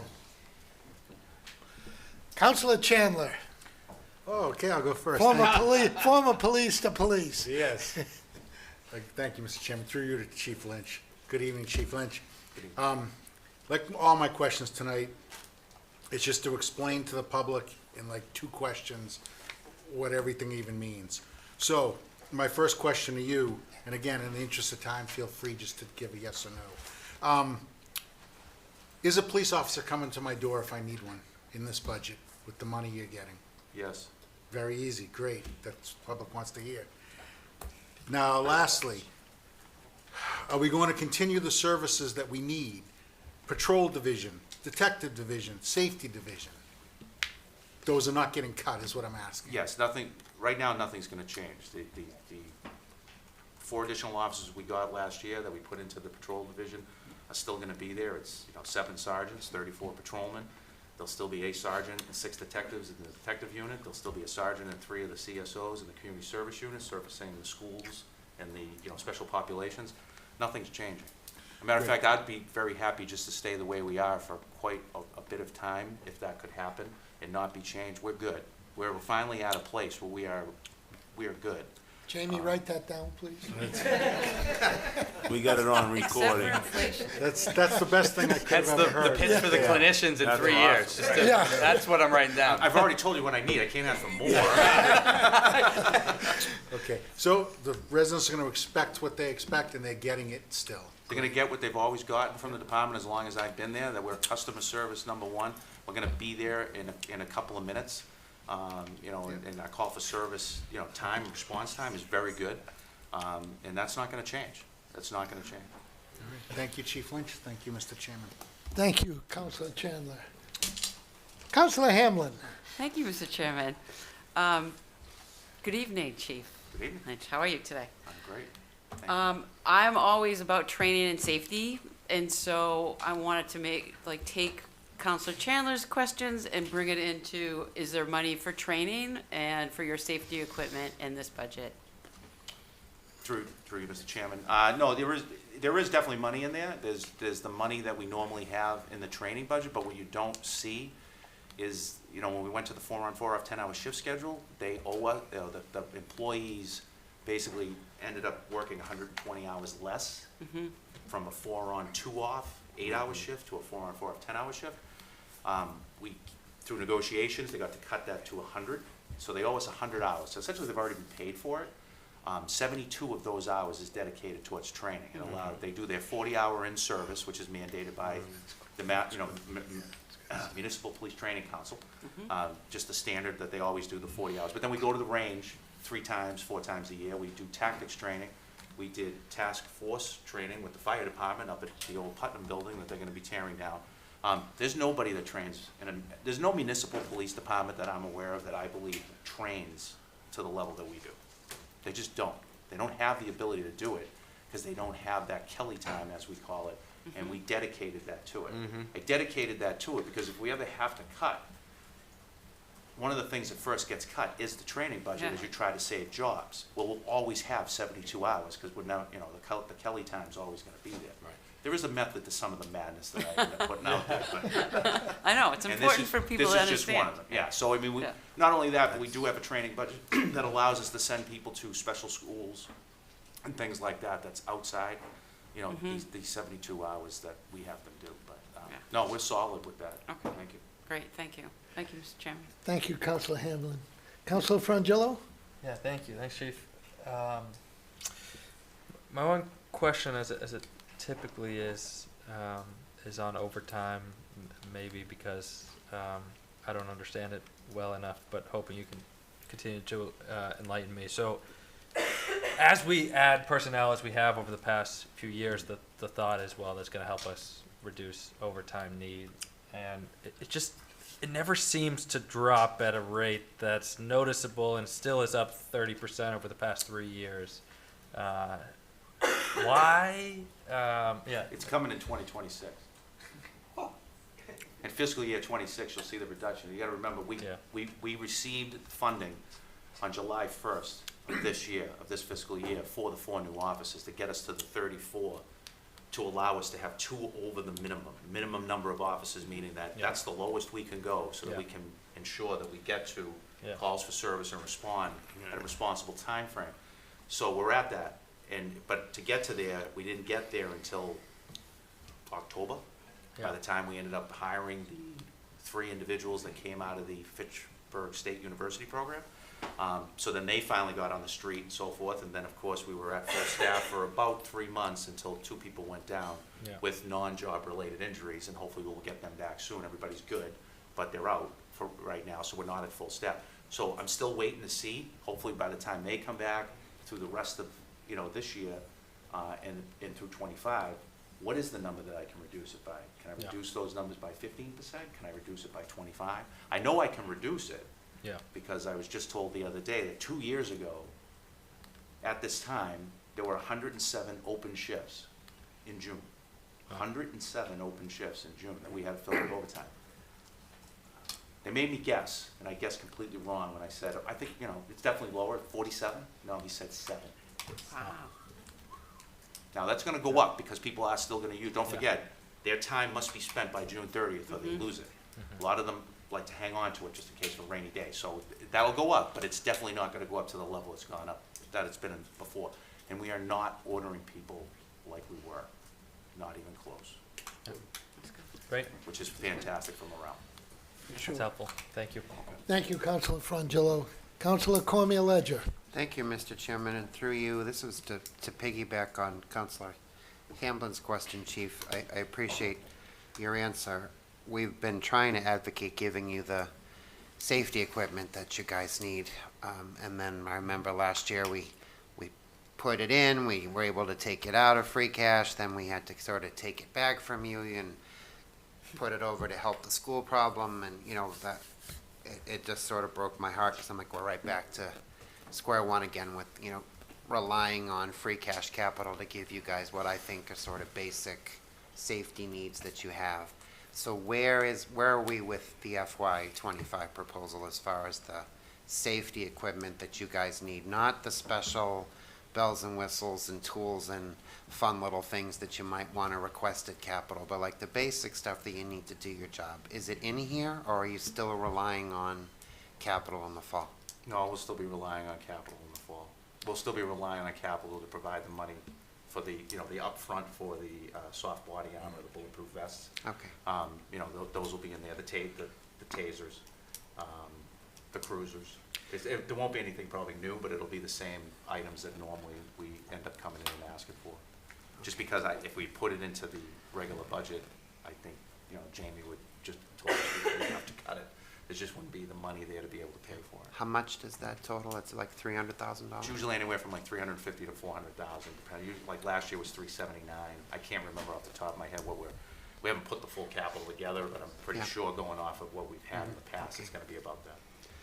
So I'll just pontificate for a second, Mr. Chairman, but when people say that the municipal side isn't making any sacrifices, as we talk about this upcoming override, there's a perfect example of yet another sacrifice that maybe we're not asking the public for that money, but we're asking our police to not put it in their budget because our school department desperately needs it, and we're relying on a capital program to give them something that should be regularly budgeted. So, thank you, Chief, and for all that you do. You're welcome. Thank you, Councilor Cormier Ledger. Any other Councilor DeLarco? Thank you, Mr. Chairman. Just to kind of, Colby's getting all my questions, I gotta piggyback on him. He goes first. But, yeah, the overtime, I just want to, those are for like sick calls and open shifts, but I want people to know that when you see the officers out there on details, that's not, isn't that get paid by the construction company or Verizon or National Grid? That is correct. The vendors pay. The vendors pay for Correct. those people, so the overtime is like open shifts, Shift something replacement. special, yeah. People using, people using time, they do Sick get time off. Vacation. They take the time off, and when they take the time off. and- No, I just. Yeah, because somebody might be ill. Some people might think, oh, they're putting them out on the street, but they're not, they're getting paid by the vendor. Right, some of it's training coverage, Yeah. and then you have Yeah, that instances. stuff's normal. And then you just have those like, critical incidents in which, Yeah. you know. Thank you, Councilor DeLucco. Any other councilors? Councilor Jones? Thank you, Mr. Chairman. Chief, just to kind of follow a theme here, bullets and other expenses, I know, like, the overall cost of Did you your say equipment. bullets? Yeah, bullets and other stuff like We that. don't use bullets. I know you don't, thank goodness you don't use bullets, but just the cost, because you do training, you use bullets for your training, your practices, and everything else. Your expenses, I would assume, like many of the other expenses across the board, have gone up. I know there was a shortage of ammunition a couple of years ago because of COVID and other reasons for that. Have you been able to maintain a relatively inexpensive amount of costs in regards to those regular expenses? Yeah, we were able to, I mean, yes, those types of expenses are in the budget, the ammunition, because like if you do go to the range as Right. often as we do and bring the shoot Hopefully you trailer guys are in. practicing. Yeah, we are, we're pretty good. Yeah, no, that's gone up, but the other thing too is we moved from being over in Bellingham Yeah. to going to the Hopkinton Sportsman's Club because the Hopkinton Sportsman Club allowed us to shoot regular ammo, which is a lot less expensive than frangible ammo, which was mandatory in Bellingham. Right. So we ended up moving to there, and that ended up saving us a ton of money. Good. In doing that. Good. I recall you talking about that. That's One of the great. ways we got another officer was between all the savings of that and a few other things we put together. It was the last rabbit I had up my sleeve. I don't have any more. And just to We're- kind of We're still looking. just to kind of echo comments that like Councilor Cormier Ledger and Bobby have said, you guys really, I don't know if anyone's been paying attention over the past few years, but you've really gone out of your way, you and your department, to try to make ends meet and still keep the safety level and service that you guys just so wonderfully provide to this community. And I want to tell you that I appreciate that. I know the community appreciates that. I appreciate your officers and all of the hard work they've done, you've done, to make this happen. Thank you. That's not me, that's the men and women who work. for it. Exactly. They're the ones that make, everything work, and we'll do it, even when sometimes we have to tighten the belt a little bit. Thank you, Chief. Thank you, Councilor Jones. Any other councilors? Anyone out in council chambers or out in Zoom land have a question for 210 Police? My wife gave me one question to ask He's you. not here, I apologize. She wants to make sure that Ben and Frankie are in next year's budget. They are, yeah, they're in, they are definitely in. Okay. Absolutely. I'd lose my job otherwise. Dog food's expensive. Thank you, Chief. Thank you. Well, my wife wants to give Ben a retirement. Bring him Okay. Moving on, 220, Fire.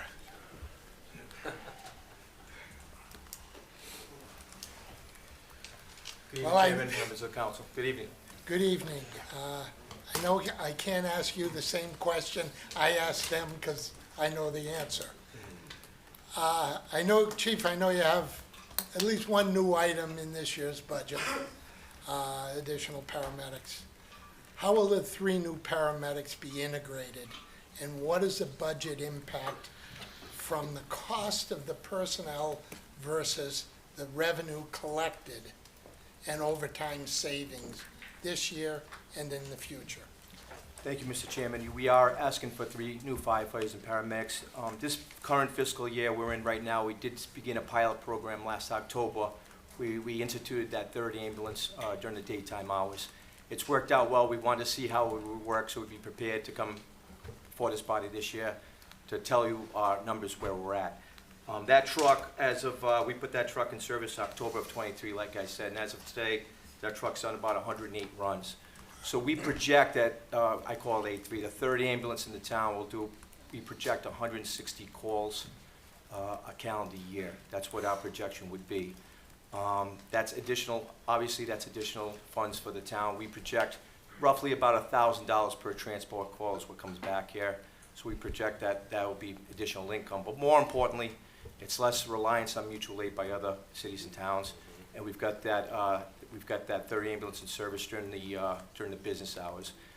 A calendar week does have 168 hours, so 40 of those hours, that third ambulance will be in service. 128 hours beyond that, it's going to be exactly what we are now. Currently, our shifts are 13 firefighters assigned to the shift, and 11's on minimum manning. 6 firefighters at Station 1 and 5 at Station 2. If we get approved for these positions, each of the 4 groups will have 14 people assigned, and it will still stay as 11 as the minimum manning beyond those 40 hours for those other 128 hours. That is going to, the savings, where we're going to save in the overtime is every platoon, we have a policy implemented that only 3 firefighters can be on vacation or a holiday. Up to this point, at 11, with 13 people on the shift, if 3 firefighters were out, 2 of those firefighters would be covered at straight time, and the third person would be covered by time and a half. Now, going forward, except for those 40 business hours, we're going to have the bench in each one of those shifts that for those 3 firefighters that are allowed on vacation or holiday, we'll be able to fill that firefighter position with a straight time firefighter. And that's where we're projecting the savings. We did take a random week in April that we didn't have a lot going on, and we projected about $5,000 that week if we had those numbers just to take a random week on a typical week. So we're making a projection of about $225,000 would be the potential savings for our overtime budget based on that position. And kind of echo off of what the chief of police said, it's less chances of being ordered. Now that we have these extra firefighters, the chances of being ordered, our numbers are going down drastically as well.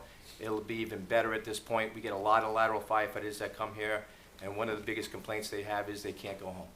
And now that we have these extra personnel here, we'll have the savings with the overtime, but we'll also take away the overtime, the potential of being ordered, which is a win-win. I do want to reiterate with that third ambulance. The ambulance at headquarters cross-mans the ladder truck. That ladder truck is nothing more than a museum piece if that ambulance is not there. There's nobody to operate it. Now with that second ambulance at headquarters, that's why we keep it there, in service. Now if that first ambulance is out, that ambulance is there to take that ladder call. So most of our runs, 66 to 70%, are EMS calls. However, we do have that extra coverage now with the ladder truck, which to me is just as important because it's basically we're rolling the dice at this point, and the percentages are going up with this. So it's a win-win across the board, for sure. Thank you, Chief. Questions? Chief. Councilor Sheridan. Hi, Chief. Could you tell us how much less you use in other towns now? So I can tell you, mutual aid last calendar year 23, it was actually 220, but it would have been 258 because we put that truck in service at the end of those last 2.5 months of the fiscal year. So it was about 260 is what it would have been last year. And we think those numbers would probably be in double digits, would be our projection, because you take the 160 from there that we're projecting, probably gonna be under 100 mutual aid calls coming in town. And that saves town money by doing that? Absolutely. That we get to capture that ambulance transport money. Right. If an out-of-town ambulance comes here to take a patient to the hospital, that money goes to the community that ambulance came. And that saves in response time too? Absolutely. And that's to me, of everything, that's the most critical thing. When you need an ambulance, you don't have to rely on that extra time. And we're going to have it coming right from one of the 2 Franklin fire stations. Great. So it's a home run. Thank you. Thank you, Councilor Sheridan. Councilor Frangillo? Yeah, more 2 quick comments. One can be a point of pride over the police. Your overtime has gone down already over the past few years. We don't like to we go appreciate for the it. police.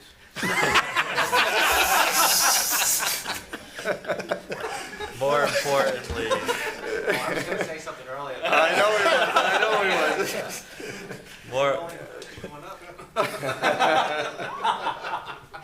More importantly, It's all in fun, the taxpayers appreciate both the efforts of both your departments to Thank you. right size our personnel and reduce total expenditures.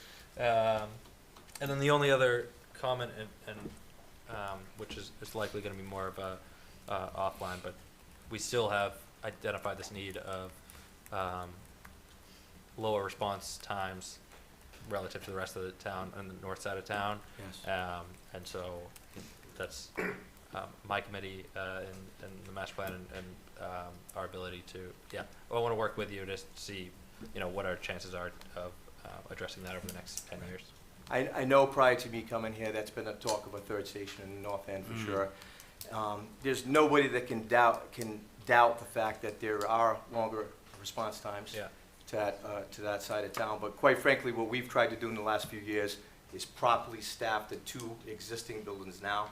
And now, with your help, we're getting to that point now where we get proper staffing at these two stations.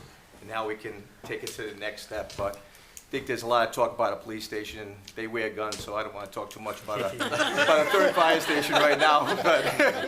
But it is something that's going to be on the radar screen for sure, unquestionably down the road. As the numbers grow, just like with this third ambulance, when we start getting towards 6,000 calls a year, there's probably going to be need for the weekends and then maybe the nights. It's gonna grow into a third full-time ambulance. We'll just keep track of the data. And when that time comes, we'll make the proper recommendation to you folks when that time comes. Great, thank you. Thank you, Councilor Frangillo. Councilor Cormier-Ledger? Thank you, Mr. Chairman, and through you. Hi, Chief. Councilman. It's always nice to see you, and thank you for all that your team does. Very similar to my question to the police chief, getting back to our safety equipment dilemma. We've had it in the budget, and then we've had to take it out of the budget, and we've had to rely on the capital free cash campaign. So where do we stand with safety equipment for you guys and what you need to do your job for FY25? Through the chair, the most significant ask during the capital time is for our turnout gear. We're on a schedule where every year we rotate 10 sets of gear. And each set of firefighters' gear, the coat, the pants, the helmet, the whole 9 yards, is about almost $10,000. So for 10 sets of gear, I think it's actually about $82,000 to $85,000. That's the most significant ask. That is not in this budget right here. However, I will tell you there's a line item here for firefighter supplies. So when we have to get a helmet, we have to get some gloves, we try to get as much as we can out of that firefighter supplies line item. So the ask during capital, we can keep it as restricted as possible. But we will be asking for the turnout gear. We want to make sure we keep that rotation where 10 new sets of gear are coming in, so we don't get behind the 8 ball down the road and that have to be a more major expense.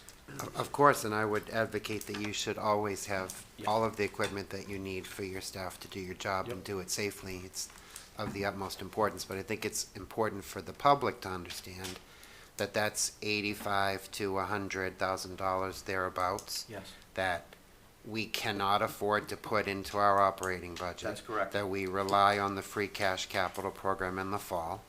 If that program fell short and we didn't have that money, meaning there wasn't leftover money from other departments, you wouldn't get the safety equipment that you need. That's correct, and that'd be a problem. And I think that that's, again, speaking to when people ask about the sacrifices on the municipal side as we approach this override conversation, there's another example of money that we wish we had. We wish we could put that into your operating budget, but we have to rely on the capital program in the fall. So, thank you, Chief. Understood. Thank you, Councilor Cormier-Ledger. Councilor Chandler? Through you, Mr. Chairman, to the chief. Good evening, Chief. Councilman. As we all know, I said everything in a nutshell. If you need a fire truck, you need an ambulance, it's coming. This town, it's coming to you. Can I reiterate something you said, Mr. Chairman? Absolutely. That we're hiring those 2 paramedics with ambulance receipts. I mean, we're so lucky that we can do that, because that's not coming out of the budget. And, I mean, I wish the schools, I wish they could do that we could get 47 teachers out of receipts, but it doesn't work that way. So we're very lucky that we're able to hire staff that way. And lastly, my favorite line item in the whole budget was, I can only talk quickly because this is Councilor DeLuca's specialty. Your $160,000 savings in maintenance. Yeah. That was my favorite line in the whole budget. So I will let him talk when it's his turn. You can Is it my turn? I don't want to steal his thunder, it's just it was Go my ahead, favorite Councilor outline item. Blanco. I'm just kind of curious how you saved it. Is that because of the He hired you as a mechanic. I wish I. That's what you get when you get new equipment, right? Yeah, But, yeah. we had a conversation early on with the town administrator and DPW director. Yeah. Every department in the town, with the exception of the fire department, was under the highway department for Right. vehicle maintenance. Now they have their fleet director, Jay Stearns. And we thought at the time, with the approval of the TA, that everything would be under that department. We're still going to be working directly. We'll have we have one of our deputy chiefs who oversee the vehicle maintenance with the battalion, and they'll be working directly with Jay. But I did mention at the FinCom meeting that, to me, even the greater value is up to this point, we're firefighters dropping off trucks and talking to mechanics. Right. And we're firefighters, we're not mechanics. Now we're going to try to interact Jay more into that conversation, instead of just dropping a truck and picking it up in the parking lot. Not that anybody's trying to pull a fast one on us, but I think it's good for the town, fiscally responsible for the town, that we have a mechanic from the town having that conversation before they put their hands on this expensive piece of equipment. I think that's even a bigger value from my perspective going forward. But it's all going to be underneath that department, but we'll be working closely with them. I believe the police department's set up the same way. They have an officer that works directly with the DPW. Yeah, maintenance they do. division. We- Yeah. Every department does. Yes. That's the way we do it. Yes. yeah. So, no, I was just kind of curious. That was a great savings. Yes. And on your response times, you were pretty quick when I got in the accident down there, bro. Matter of fact, I'm gonna give you a pretty big dig. Chuck and Victor were there before the police, just letting you know. Well, I'm not going down that road. I don't believe it. I'm in trouble already. I don't have to get in more trouble. Any other counselors?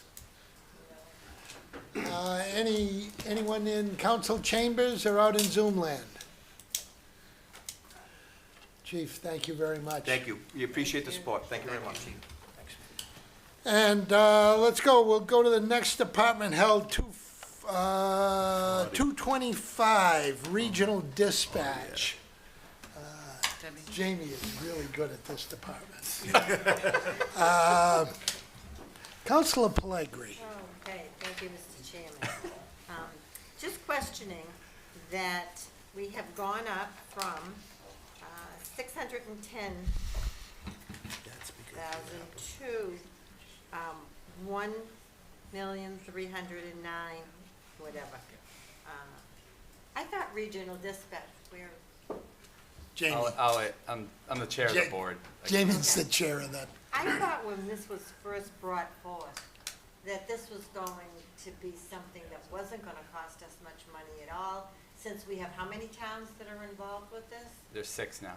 6 now, and it's still gone up as much as it has. Why is that? I'll tell you exactly why. So in the budget narrative, this has been laid out for many years. 4 years ago, when the MEC, the original 4 communities of Norfolk, Plainville, Franklin, and Rentham, there was a grant program through the state called an incentive grant program. And Mendon and Millville, those 2 small towns, had their own regional dispatch center amongst themselves. And they were having some financial troubles in Millville and Mendon themselves. So we had a conversation with them and we merged the 2 dispatch centers together. So Mendon and Millville joined the 4 original MEC communities. As a result, we were eligible for a grant program that was available at the time, which gave a 4-year assessment reprieve from those communities. So the reason why that numbers were low is because we never paid the full assessment due to a grant program. So we paid a 25% of the full assessment in year 1, 25% of the full assessment in year 2, 50% of the assessment in year 3, and 25% again in year 4.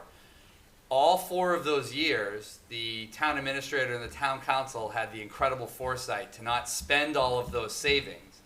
We actually put into a stabilization account, a savings, a piggy bank for folks at home. We put away almost $1 million of those grant savings into an account.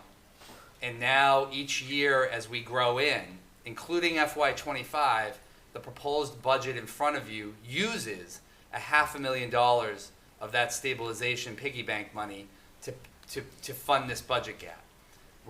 We still have about 450,000 left in that account, and we're gonna use a portion of that money in FY '26 and '27 and kind of phase back in the full assessment.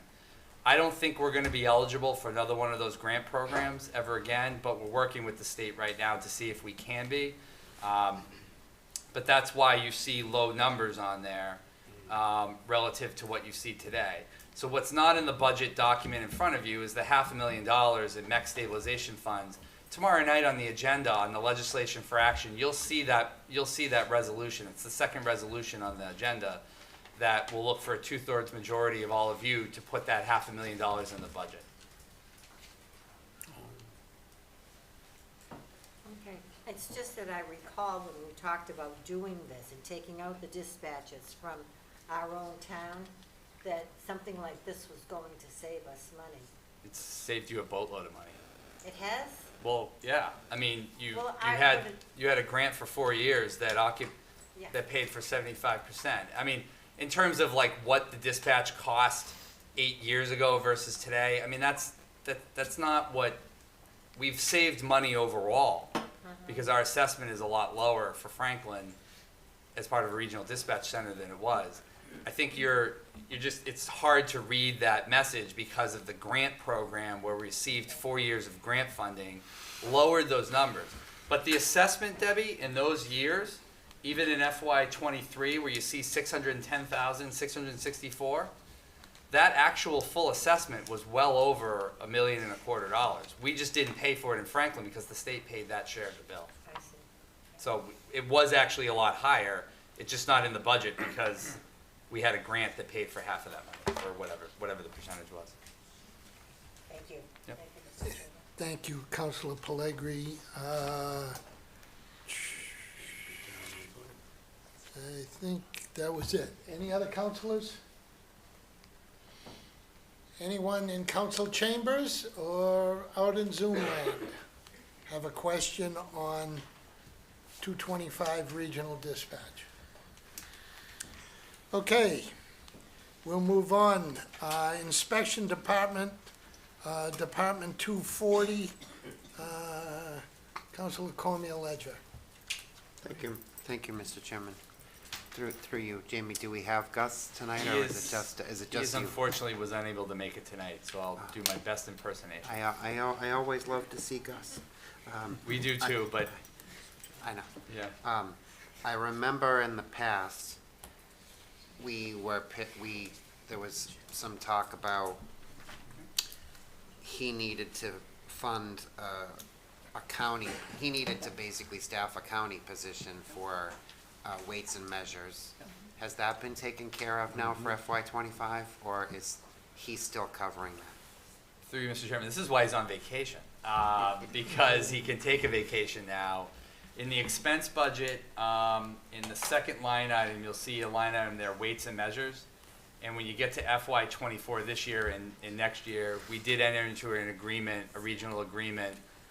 It's actually similar more to what Tim was saying as a collaborative. So Needham, Canton, Franklin, and there's one other community that's escaping me right now, joined a regional compact. So 2 years ago, that was a $35,000 line item. It didn't show up here, but the cost was huge because it came through the capital committee. But now we've gotten that down to a $15,000 a year assessment. So overall, from where we were a few years ago, doing this on our own, not only, and Karen and I did ask Gus recently, how's it working? And he just said, it's literally not a problem at all. He barely ever hears from the guy. Everything gets done. And he's taken a huge weight off his shoulders. So that is there in the expense budget because it's a contracted service. Okay, so is that basically why we're going down? I know that position was certainly more, but to go down from 426 to approximately 416, that 10 grand, do you know where that savings is coming from? What number, Ted? I'm sorry? 426? If I look at 24. FY '24 final, we were at Yep. 426,373, and now FY '25 recommended, we're at 416,583, so it's about 10 grand. Yeah. Just curious 10 what grand that less. savings is. It's partially from the sealer weights and measures. Okay, Yeah, that's exactly where some of the, because that money also, not only do we not have to spend the capital appropriation and have, we had an estimate amount in there, probably in the budget, if I recall, a few years ago, or a couple of years ago, because the state changed the rules on us, as you may recall. Yeah, I remember And we that. weren't really sure how it was all gonna work out, and whether we had to either, remember he did it for a long time? And that number then also, not only did the cost go down because of the regional agreement, but also we shifted that money from personnel expenses down to actual expenses. So that shift from personnel to expenses probably makes up a little bit of that. Don't forget in the personnel too, those raises went up 2.5%, so it's not exactly dollar for dollar, but that would explain why the budget went down about $10,000. Okay, thank you. Thank you, Mr. Chairman. Thank you, Councilor Cormier-Ledger. Any other councilors? Anyone in council chambers or out there in Zoom land have a question on 240 inspection department? Okay, we'll move on to Department 300, Franklin Public Schools.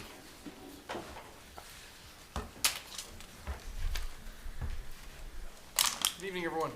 Good evening, evening. Superintendent Jaguar.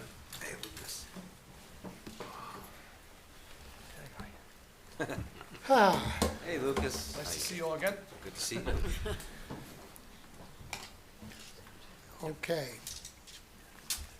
Do you have anything you want to start with? You want me to go? You're ready for us. I feel like I've presented a Yeah, few times. I was going to say, I think you've presented this a number of times over the last few months. You may know the budget better than we do. I'll start. It's my favorite question every year. What's the projected status of the school's revolving accounts at the end of fiscal year 24, June 30, 2024? Projected amount at the end of fiscal year '24 is about $5 million, roughly. That includes our food service revolving as well, which is a self-sustaining program, and circuit breaker, which is always a year in arrears. Right, that's always a year behind. Right. Okay. I've gone first pretty much every time here. Questions from the council. Councilor Cormier-Ledger. Thank you, Mr. Chairman. You guys have done, obviously, more than your fair share of explaining the budget through a million different processes. But I wanted to take a couple of minutes today because there's a lot of questions going around about the vandalism and what's happening at the middle schools, what's happening at the high schools when kids destroy public property, right? And there's a cost to that, there's a cost to fix it, there's a cost to figure out who did it, and then there's a cost to try to repair it, right? And sometimes, from everything that I'm hearing, the school department just has to sort of take that on the chin and the parents don't pay for it. But I wanted to give you guys the opportunity to address that particularly to the community. Sure. Especially with the recent stuff that's happened at the high school that everybody got an email about. And I know that it's more than just kids being kids and pranks, because we're talking about thousands and thousands of dollars worth of damage, and I just want you to talk through it and then talk about what you're doing to address it not happening again. Sure. So first off, vandalism is not okay. And, we're lucky in Franklin to have the facilities that we have, and it's an expectation that people are respecting their property just like they should in their own home or any other public facility we have in this town. The message that went out, vandalism did occur at our high school most recently. We are investigating that, looking at the cameras to try to determine if we can find out who did it. We take that seriously. We take the billing seriously as well. A student can have an infraction. We have a system internally attached to students, just like you would with any other type of facility where you owe a bill, you have to settle that bill up before you can graduate. That's part of the deal. Everything from the lunch accounts to any type of vandalism. I'll give an example. We've had students who've damaged the elevators by jumping in them. If enough people jump in an elevator, you have to call the fire department. There's a bill that's associated with that as well, and we charge folks for that as well. We've really tightened up on that, and thankfully, I want to give the students credit that the last time that happened, it was actually someone from outside of our town from an away game and a crowd, and they were billed as well. So we do bill when we determine who did it. The onus is on us to have factual evidence that proves somebody did it. I think that's the tricky part with some of this. But certainly, we're not in the business of letting that go or trying to, I don't think taking it in the chin is that's not our approach. It's to try to determine when those things happen. I think when it comes to supervision, trying to make sure that we have the people we need within the building to supervise our areas. I can just think of today, there was an example, one of our assistant principals basically had the desk during MCAS at the doorway, appropriate, but right near the doorway before entering the bathroom to make sure we weren't getting overcrowding, students, congregating within there, too many people. And I think there are systems that we need to continue to revisit and continue to put in place.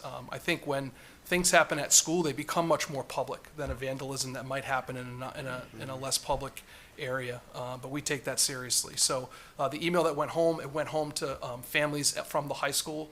Typically, we send out information to the schools that it impacts so that folks are aware. We try to give parents the chance to parent by letting them know what's happening, have conversations with their children, and ultimately, our goal is to try to preserve and protect the resources we have here because it's serious. It's really hard, just personally, to sit here and talk about budget and want the things that we want for kids and to know that damage happens. By a few. By and large, our students, if you think about, the 1,500 kids walking the halls at any given day, are not out all damaging property. But I think it takes one to become a very, very public issue. So we take that seriously. I appreciate the question, but. Yeah, and I appreciate the response, Lucas, because based on what you shared in the email about the damage at the bathroom, we're talking about thousands of dollars worth of damages. We're not talking about just some spilled paper towels. We're talking about sinks destroyed, things ripped off walls, stalls destroyed, people flushing things down the toilets that now cause we're talking about maybe even tens of thousands of dollars. I don't know the exact quote for the toilet damage and the sink damage. And that email came from our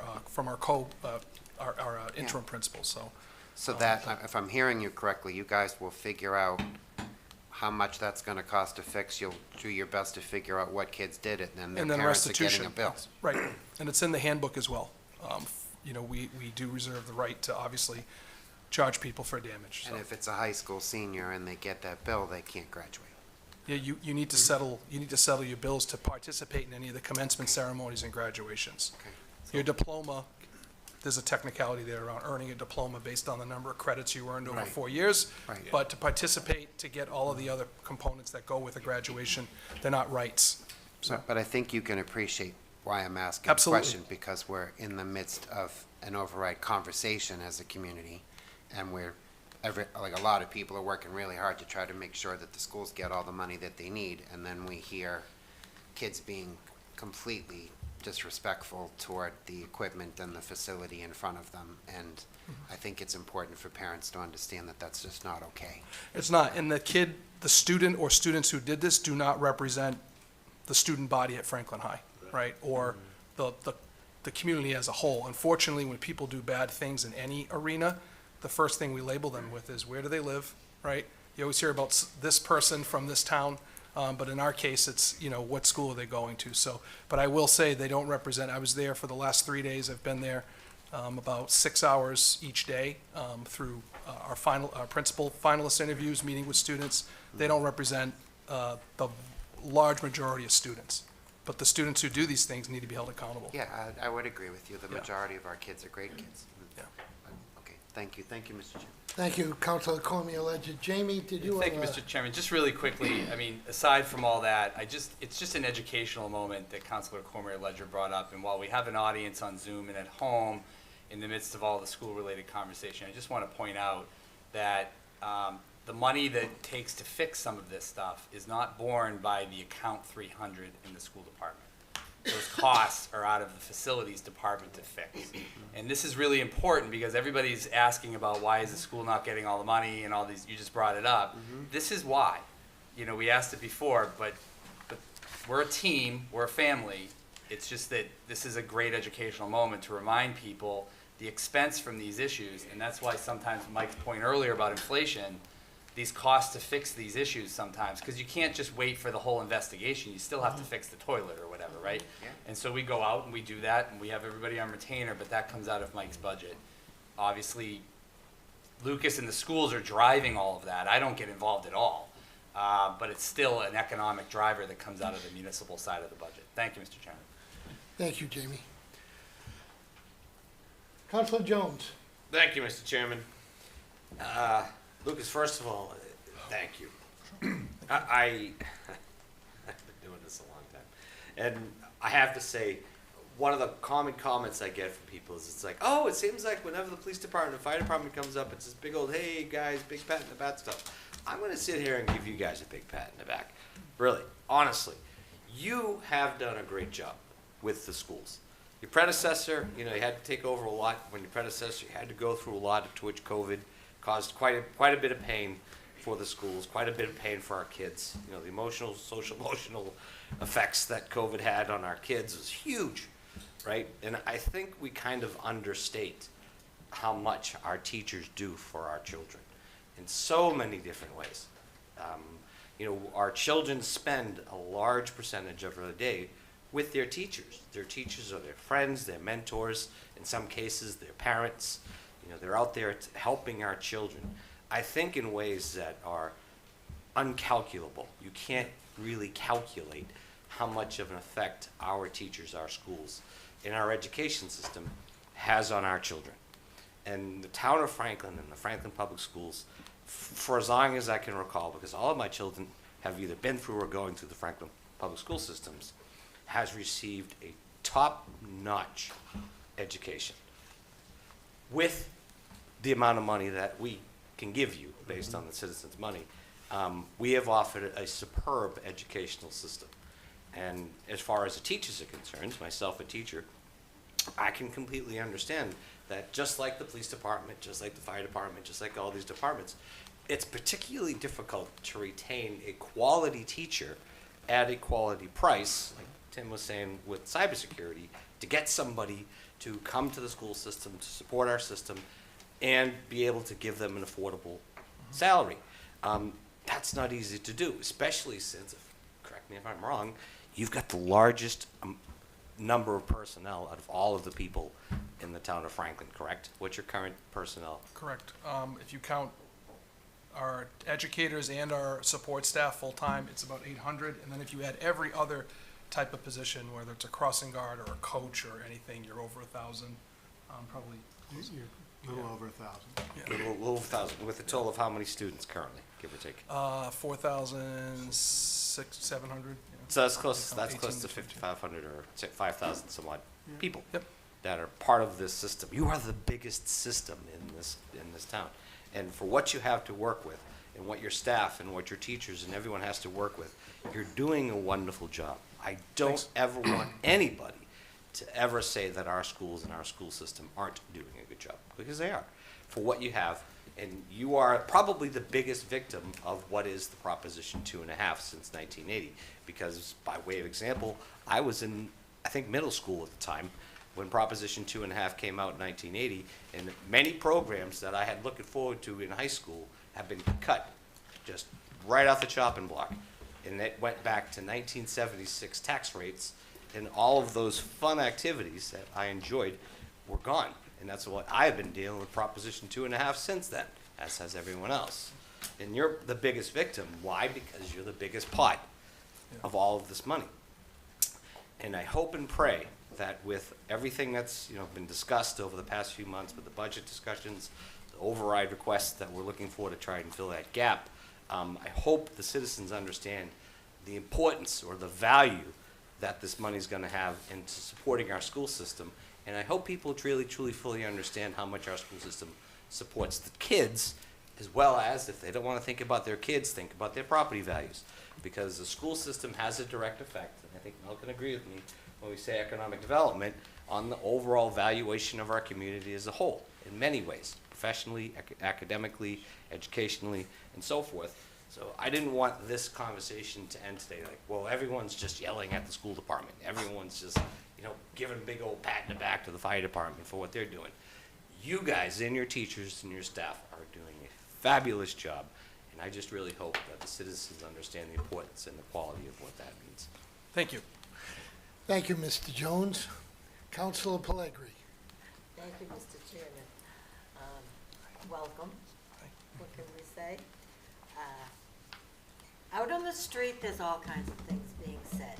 Some truths, some not truths, okay?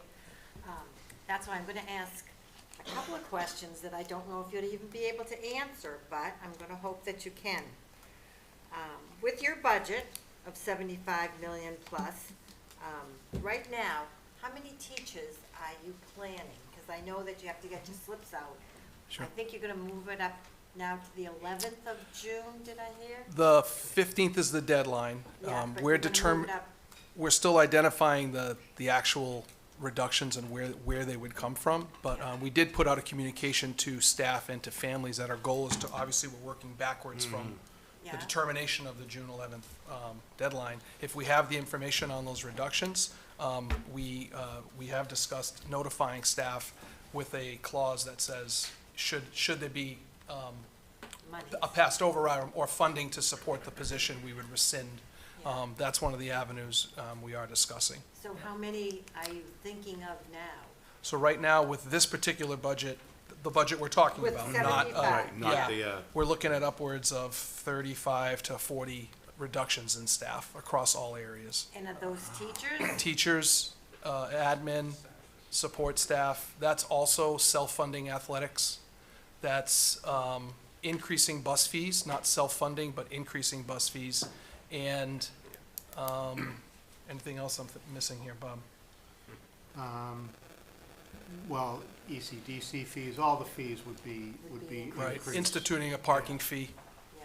Yeah. for students. And But- what about programs or clubs and that? Do you have a listing of those that you're, So the ones that we asked for as part of the level service plus, when we first talked, we talked about reinstituting middle school clubs and activities and transportation, the transition programming, reinstituting? because we cut middle school last year. So Okay, so part in of this budget, you are putting them back in? if we had a past override, they were part of the ask for the override. I'm not thinking about Yeah, the so override. everything that we asked for as part of that level service plus is off the table, which included the middle school clubs and activities, the additional K-2 teachers, the special education teachers and positions that we had, and in addition, a .8 van driver, and then the digital integrationists that were on there. So everything that we had put in as the plus to restore and stabilize was not included in this budget. Okay, so those are the main things that you're dropping? Because- That you're not, I'm not dropping, that you're not going to be able to fund. Correct. Okay. A lot of other things that have been said out there, so I'm glad that you brought that up. Well, I think there's, as you look at reductions in staff, Yeah. it undoubtedly impacts courses, electives, those sorts of things. No decisions have been made. We're still, there are a lot of unknowns in this process. We've gotten retirements. We've got to look at their salaries when they depart, who we would replace them with, if we replace them, what the delta is in savings on those, if that will help us be able to keep some additional staff. So those are some of the unknowns still at this point that we're working through this week before we meet with the town administrator next week. Okay, we've had many teachers be let go after the Davis Thayer School closed, is that correct? We carried forth, and I wasn't a superintendent at the time, but we did carry forth, the staff follows the students.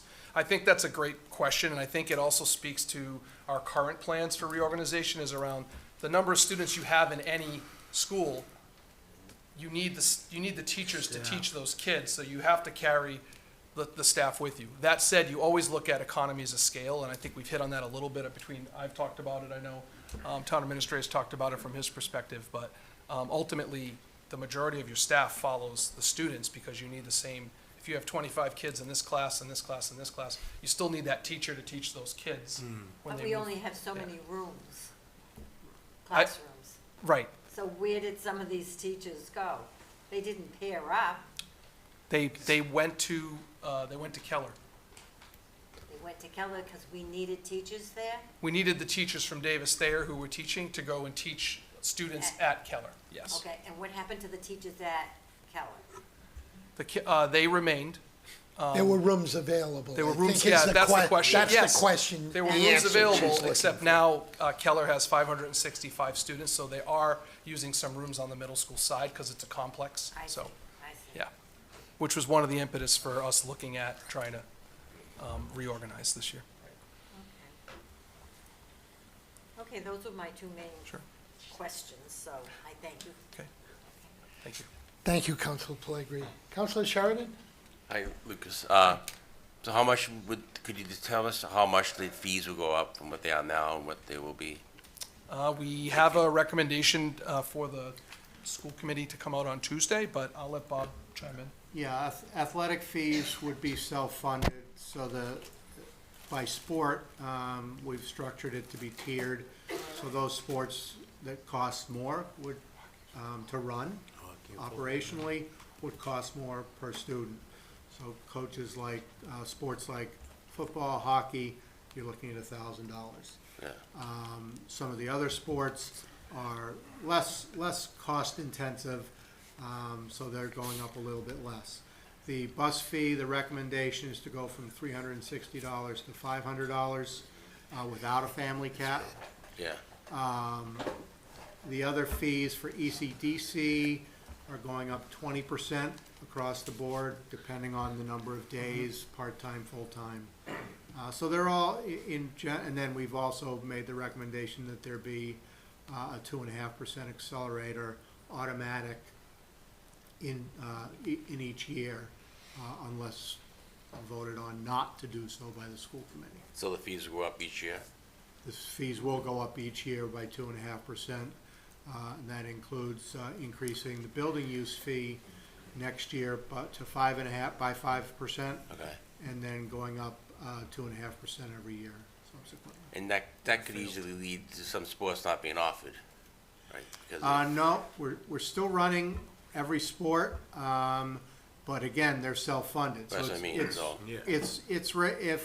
If we have the same participation. Yeah. And we run all the levels with all the coaches that we've had in the past, it should raise about $580,000 more, which would make athletics self-funding. Right. I'm just saying, though, if my son wanted to play football, and He can still play football, he's just gonna have to pay for it. so he might decide to run instead. In a failed Yeah. override, correct. Yeah. Yeah, And with this budget. How about the class sizes? How much would the average class size go up? I think?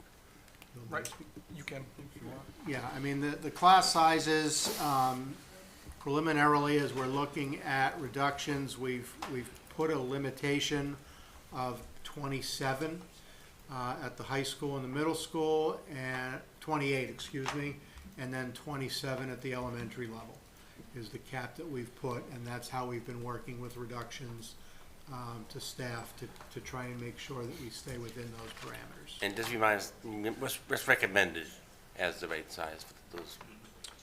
So for K to 2 primary levels, more dependent learners, you're looking at 18 to 22, and then for your more independent learners, as you hit third grade, fourth through, you're looking at anywhere between 20 to 24. Okay, thank you.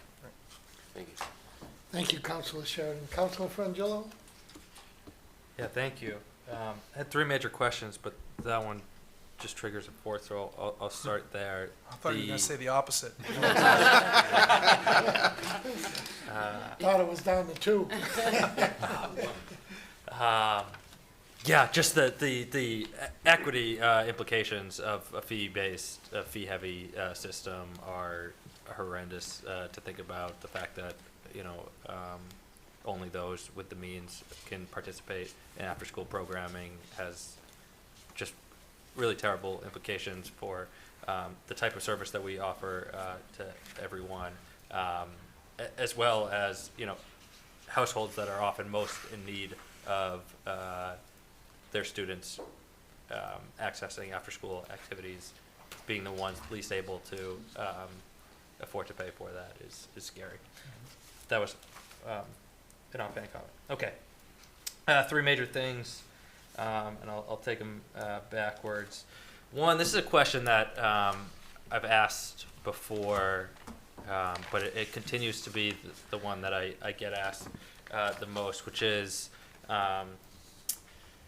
education doesn't look like it used to, where you have a lot of non-teachers. We're paying for a lot of non-teachers, administrators or curriculum specialists, and that's the cause for increase. Now, one major comment that I'll just take from you is that this is true everywhere, and we still have to compare ourselves and the services that we're offering relative to like communities, and the fact of the matter is we spend less per pupil, often by a significant degree, than relative communities. So, regardless of your takes on the education system as a whole, we're still in a place that needs to compete on student outcomes that's related to how much resources we're putting to our students. But still, want to give you a chance to speak to how education's evolved over time. I think the needs of students have changed. I think the health needs, the amount of services we're able to provide, and I'll give an example. Mrs. Morano gave an example about in-district programming, for example. So if you look at our district, and many districts reach out to me or Mrs. Morano about the programming we offer within our town and to educate our own students. We've said this before, there's a moral component to that, but there's also a fiscal component to that. So she gave an example, and it was presented at one of the, maybe the joint budget or one of them around, 4 of our programs she used as examples, where we've created 4 in-district programs across our elementary and middle schools. And she gave a cost analysis that showed how much it costs us to pay for a teacher, an ESP in a specialized program, and maybe some other support staff. And she showed the cost if these particular students went to a school outside of our district to be educated based on their specific needs. And she did the math, and then you can see on that spreadsheet, it's in our documents and it's linked, but that's a cost savings of over $3 million. The unquantifiable amount, and I'll speak to what Councilor Jones talked about, is we have kids who get up, who reside in Franklin with siblings, who get up every morning, are transported via van to a school in Franklin where they're educated, part of the community. Paula mentions often about being invited to birthday parties and whatnot. That's not the quantifiable, but I just gave you the example of the cost savings in addition to the other opportunity. But those are folks within a budget where you're seeing a special educator or a van driver or a healthcare or nurse, right? The students that we educate within, there's value to us, there's value to the families, and there's also there is a fiscal savings attached. It's not the driver, but it's certainly part of how we try to do business. The other positions that I had a slide last year that showed basically the variety of kids that go through Franklin Public Schools from all different perspectives and the types of people who interact. And it starts with the classroom teacher, but there are a lot of other people through a student's day and after school that interact, whether it's a coach, a special educator, an ESL, so an English second language teacher. It could be a guidance counselor, a school adjustment counselor, any of these types of positions, your administrator, that really try to work hard to educate kids. So the landscape has changed. We're not alone in that in Franklin. I think it's happened across the board, but ultimately we try to be really, really thoughtful about who we employ and how we utilize our resources to get the most out of them for the kids. That was very helpful, thank you. Second comment is around, question eventually is around personnel turnover and teacher retention. Just so happened that the last person I spoke to before coming to the meeting tonight was one of our middle school teachers who was recommended to start her applications elsewhere and was heartbroken to be in that space.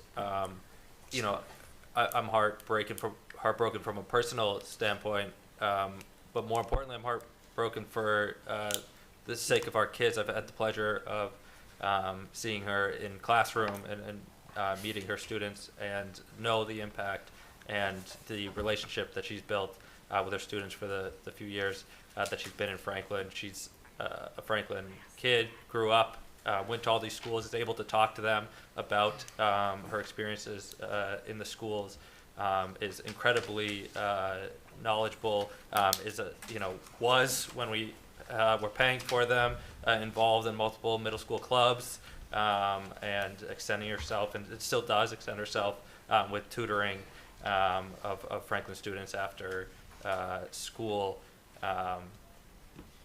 She's just one of dozens, if not more, who are having the conversation now and have in previous years, as we've built a culture of not knowing within a given year if we're able to retain the teachers that we have. I said it before, that's a loss for the students, that's a loss for the families, that results in worsening student outcomes when we have to retrain, reintegrate a new teacher every time. It's costs, and we're losing really, really incredible talent. So just one, anecdote that was top of mind, but maybe you can speak to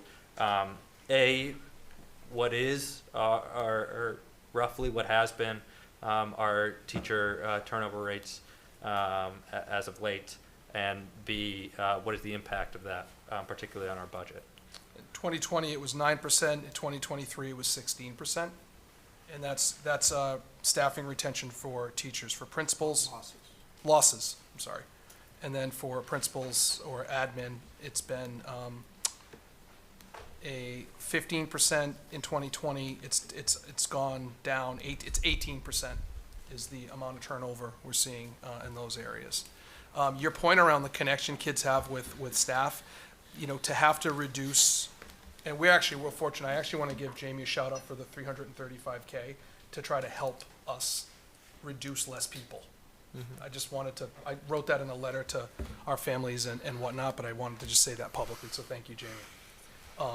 But I will say that this is not a natural number of reductions for a town, particularly a town who prides itself in providing the level of service we provide across all areas. The connection, I'll say this now just to kind of save myself maybe one person who hears this. When we reduce, there's a seniority list. So when you get hired year 1 and someone's been in year 10, you go down, you can't pick and choose who is cut. So the people that we hire the newest are the same people who, when we do reductions, you have to work from the bottom. And we've had a bit of a culture of having to reduce and try to save as many people as we can, but that's just how that works. So sometimes I had a kid today in one of those, in the principal finalists, saying, hey, can we have some input on reductions and, that type of idea in the budget? And I talked a lot about a couple of things. One was students have an impact on budget when they vote, when they request their courses. That's one way. So by what you choose is what we're going to offer. If a lot of kids are wanting this type of class, this is what we're going to provide. If only a few want a specific class, that's not one that it's not a smart investment for us in a certain area. Right. That said, you're trying to offer a full academic program, and we end up in a situation like this. What ends up happening is you have to really pack into the core classes you need. It's like not your extremities, but your core, right? Your body, when you're trying to offer high school education. So I would just point that out and say that people make connections with all teachers of, whether they're brand new or they're veteran, but the impact is always on the newest folks that we have coming in. And that does create turnover, to your point. and posting and hiring. We heard a little bit about that from the town administrator around the efforts it takes to recruit and hire and retain folks and onboard. And those are just some other impacts. Anything to add, Bob? No, I think that's important to know. That's helpful, thank you. The last is more of a comment and related to your thank you to Jamie. I would echo it, but couch it in a place. We've been talking about this for years. Incredibly proud to be a town councilor in a community that I think offers tremendous services and a great quality of life. And as you look across, as we've looked across each of, this is my 4th budget season, the conversation that we have is, okay, the pot's only so big. How do we, which levers can we raise a little bit more? And for the entire time that I've been here, the strongest, the most pressing need has been our schools. Regardless of the result of the override, that will still continue to be the case. So I'm thankful that Jamie's budget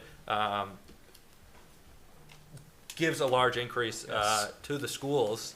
That doesn't exist in a vacuum. That's as has been brought up in other things. That's funds that aren't going to other services.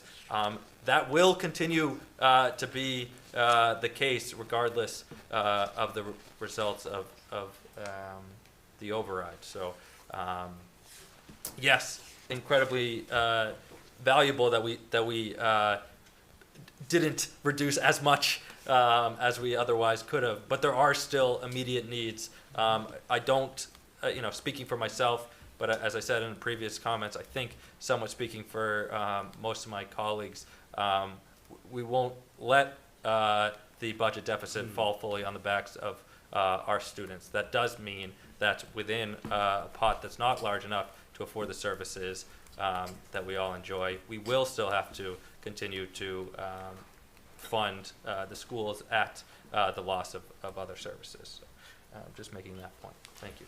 Thank you, Councilor Frangillo. Any other, Councilor Hamlin? The way he said that. Thank you, Mr. Chairman.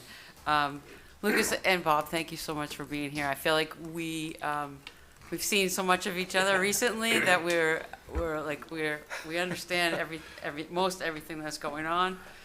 Maybe not as well as you though, Dr. Dutch. I think you're pretty good at what you are doing.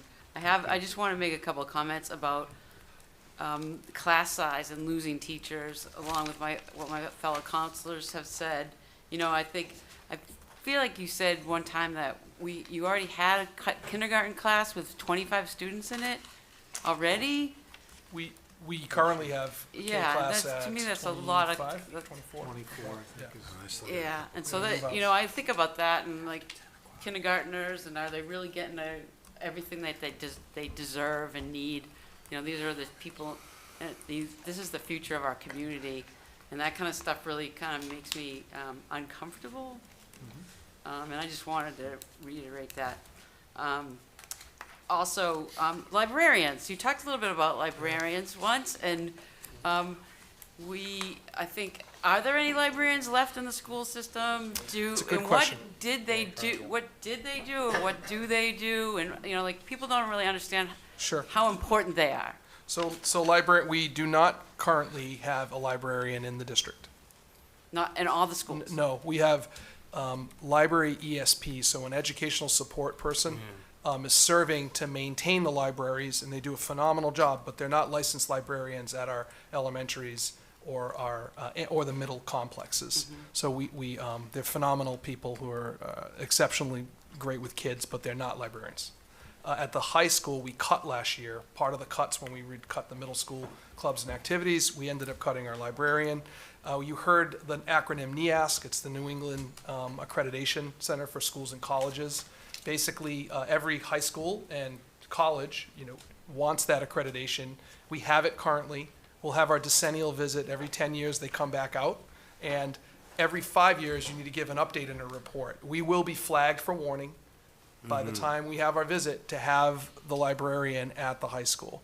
And a librarian is not, that role's evolved. I think we've talked a lot about different things. You're talking about a media specialist in a world where kids are accessing information from all different areas. Yeah. Unlike a vetted book that's Right. published in a library that we could know, you pull that off the shelf. Like the Encyclopedia Yeah, Britannica. someone looked at, yeah, exactly. And then you used to get the updates, Yeah. right, the addendums, remember those? Yep, I mean, we never had those. I was always stuck with the wrong map, but that's okay, the teacher forgave me. But anyway, I think the type of information, the expectations on kids for how they're doing research, how they're writing, you know, these libraries now are like learning commons. Yes. It's where kids come together to learn, and I shout out to our librarians, because they spend time, and you heard them last meeting talk about that. Right. Yep. We're very fortunate to have a partnership like we have with the Franklin Public Library. But I will say, having someone within the building is not only a requirement, but it's really important. So Yeah. I hope that answers your question on the value, and I think what we get back from that for our kids in a world where digital citizenship, researching correct information, being strong writers, which is an area across middle schools across the state, is an area where we need to really continue to look at how we can continue to support kids. So And there's a lot strong there. readers, too. I mean, Absolutely. Right? Absolutely. Reading literacy is And very right, that's a important. huge initiative for us in Franklin too Yeah. right now, so. Yeah. This is, I don't know if anybody knows the answer to this one, but there was a recent, maybe somebody was paying attention. I was watching the news yesterday, I think. There was a recent report on the millionaire's tax and how much more money it brought in and how great it was. And my husband looked at me and he goes, hey, maybe that'll help the schools. So it's wishful thinking, though, because I would think that we're a held harmless community, and so we couldn't ever get any more money from the state. And maybe Jamie, but you don't need to answer that if you don't. Nobody probably really knows yet. But do you know? Yeah, I guess I'm asking you to answer it. Well, it's okay. I am really You can say it's hopeful. impossible to No, I know. saw it's not impossible, because I think the legislature partially sold this whole thing on transportation and education as like kind of two really defining pieces. Yeah. I think the state budget has been in a very tumultuous year, right? We heard 9 months of state tax Yeah. declines. Yeah. Then all of a sudden, $1 billion came out of nowhere in April. You know, there's obviously the unforeseen budgetary cost drivers that are out there that the state is dealing with relative to federal issues. You know, I don't have a crystal ball in this one, but I would say by July 31st, the legislature will have a budget. And like you, Councilor Hamlin, I am really optimistic. And, you know, other than public education and quite frankly, the MBTA, I can't think of where else the state would want to be putting that money. There's a lot of demand. I don't doubt it. But given what we're seeing with teacher layoffs up and down 495 and all over the state, and still the T not as reliable as I think we'd all like it to see, you know, really at this point, I don't know if there's any excuse for them with that announcement that you're pointing out, to be able to reinvest that in public education. We are by far not anywhere close to the only community dealing with these issues. Right. The cost drivers the schools are seeing on special education, on contracts, I mean, all sorts of issues with transportation, just like Mike's budget, are really there. And how the state can just stand to see $2 billion come in, like double expectations, and not reallocate that to districts that are seeing layoffs in Worcester and Mansfield and Norton all around, it's just really, I'm lost for any other words. Yeah. Okay. That was a nice Randy Moss, better It was- known as End Run. One of my favorite players of all time. I think it would be great if we get some, but I don't think it's gonna fix everything that we're talking about tonight, right? It would help, So yeah. it'd help a little, but it's not gonna help enough, Yeah, for sure. right? So thank you both for being in front of us tonight. Thank you for having us. Thank you for answering my questions. Thank you, Councilor Hamblin. Councilor Chandler? Through you, Mr. Chairman, quickly, hopefully. Hi, guys. Hello. Like I said when the fire was there, I really wish we could get some receipts to hire more teachers. But as you've said 100 times, it doesn't work that way. Well, the only, I was thinking about that when you said it. Bob and I had a pretty thoughtful discussion, I guess. to try to just mention, tuition at ECDC is an example of a receipt. It's based on enrollment. There are other areas. Our version of that might be when we have to raise revenues. And I think if you have to choose, people will have to make a choice, right, on whether, fees, I guess fees versus, a budget that's stabilized is really the question out there. But Bob, do you want to hit on that a little bit? Yeah, I think there are also some examples of, I'll use our lifelong learning program. They are self-funded, as is the food service, but there is part of their revenue that goes into our budget specifically for health insurance costs. So the employees of those programs who are district employees, their health insurance costs are offset by the revenue that they produce. It's minimal. The last couple of years, it's been about $400,000, which, I say minimal in the grand scheme of a $75 million budget. But again, it's something. I think really the real opportunity is as we move forward with possibly expanding our in-district special ed programs and creating some revenue for those programs where you may be able to offset some of the costs that you have in special education. That's really where, probably the only place that I can truly see us being able to raise revenue. Okay. I have another question for you, actually, Dr. Dutch. I know you said there's $5 million in revolving funds. I might have saw it as high as 5.9. Yep. But what about all the interest in that? Where does that go? It's a good question. I don't even know if we're getting interest on that. Chris may be able to answer that. Perfect. Okay. Carrie?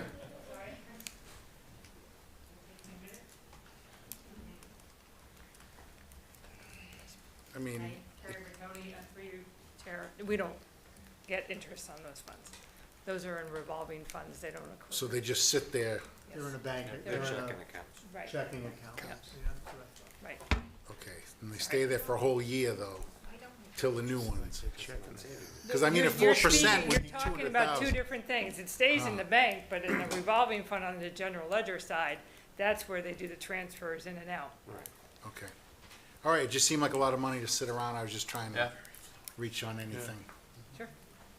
Okay, thank you, I Yeah, appreciate that. but there's, Karen. there's rules and laws, and that, those All right. funds can't. We're getting nothing, that's all the people need to hear.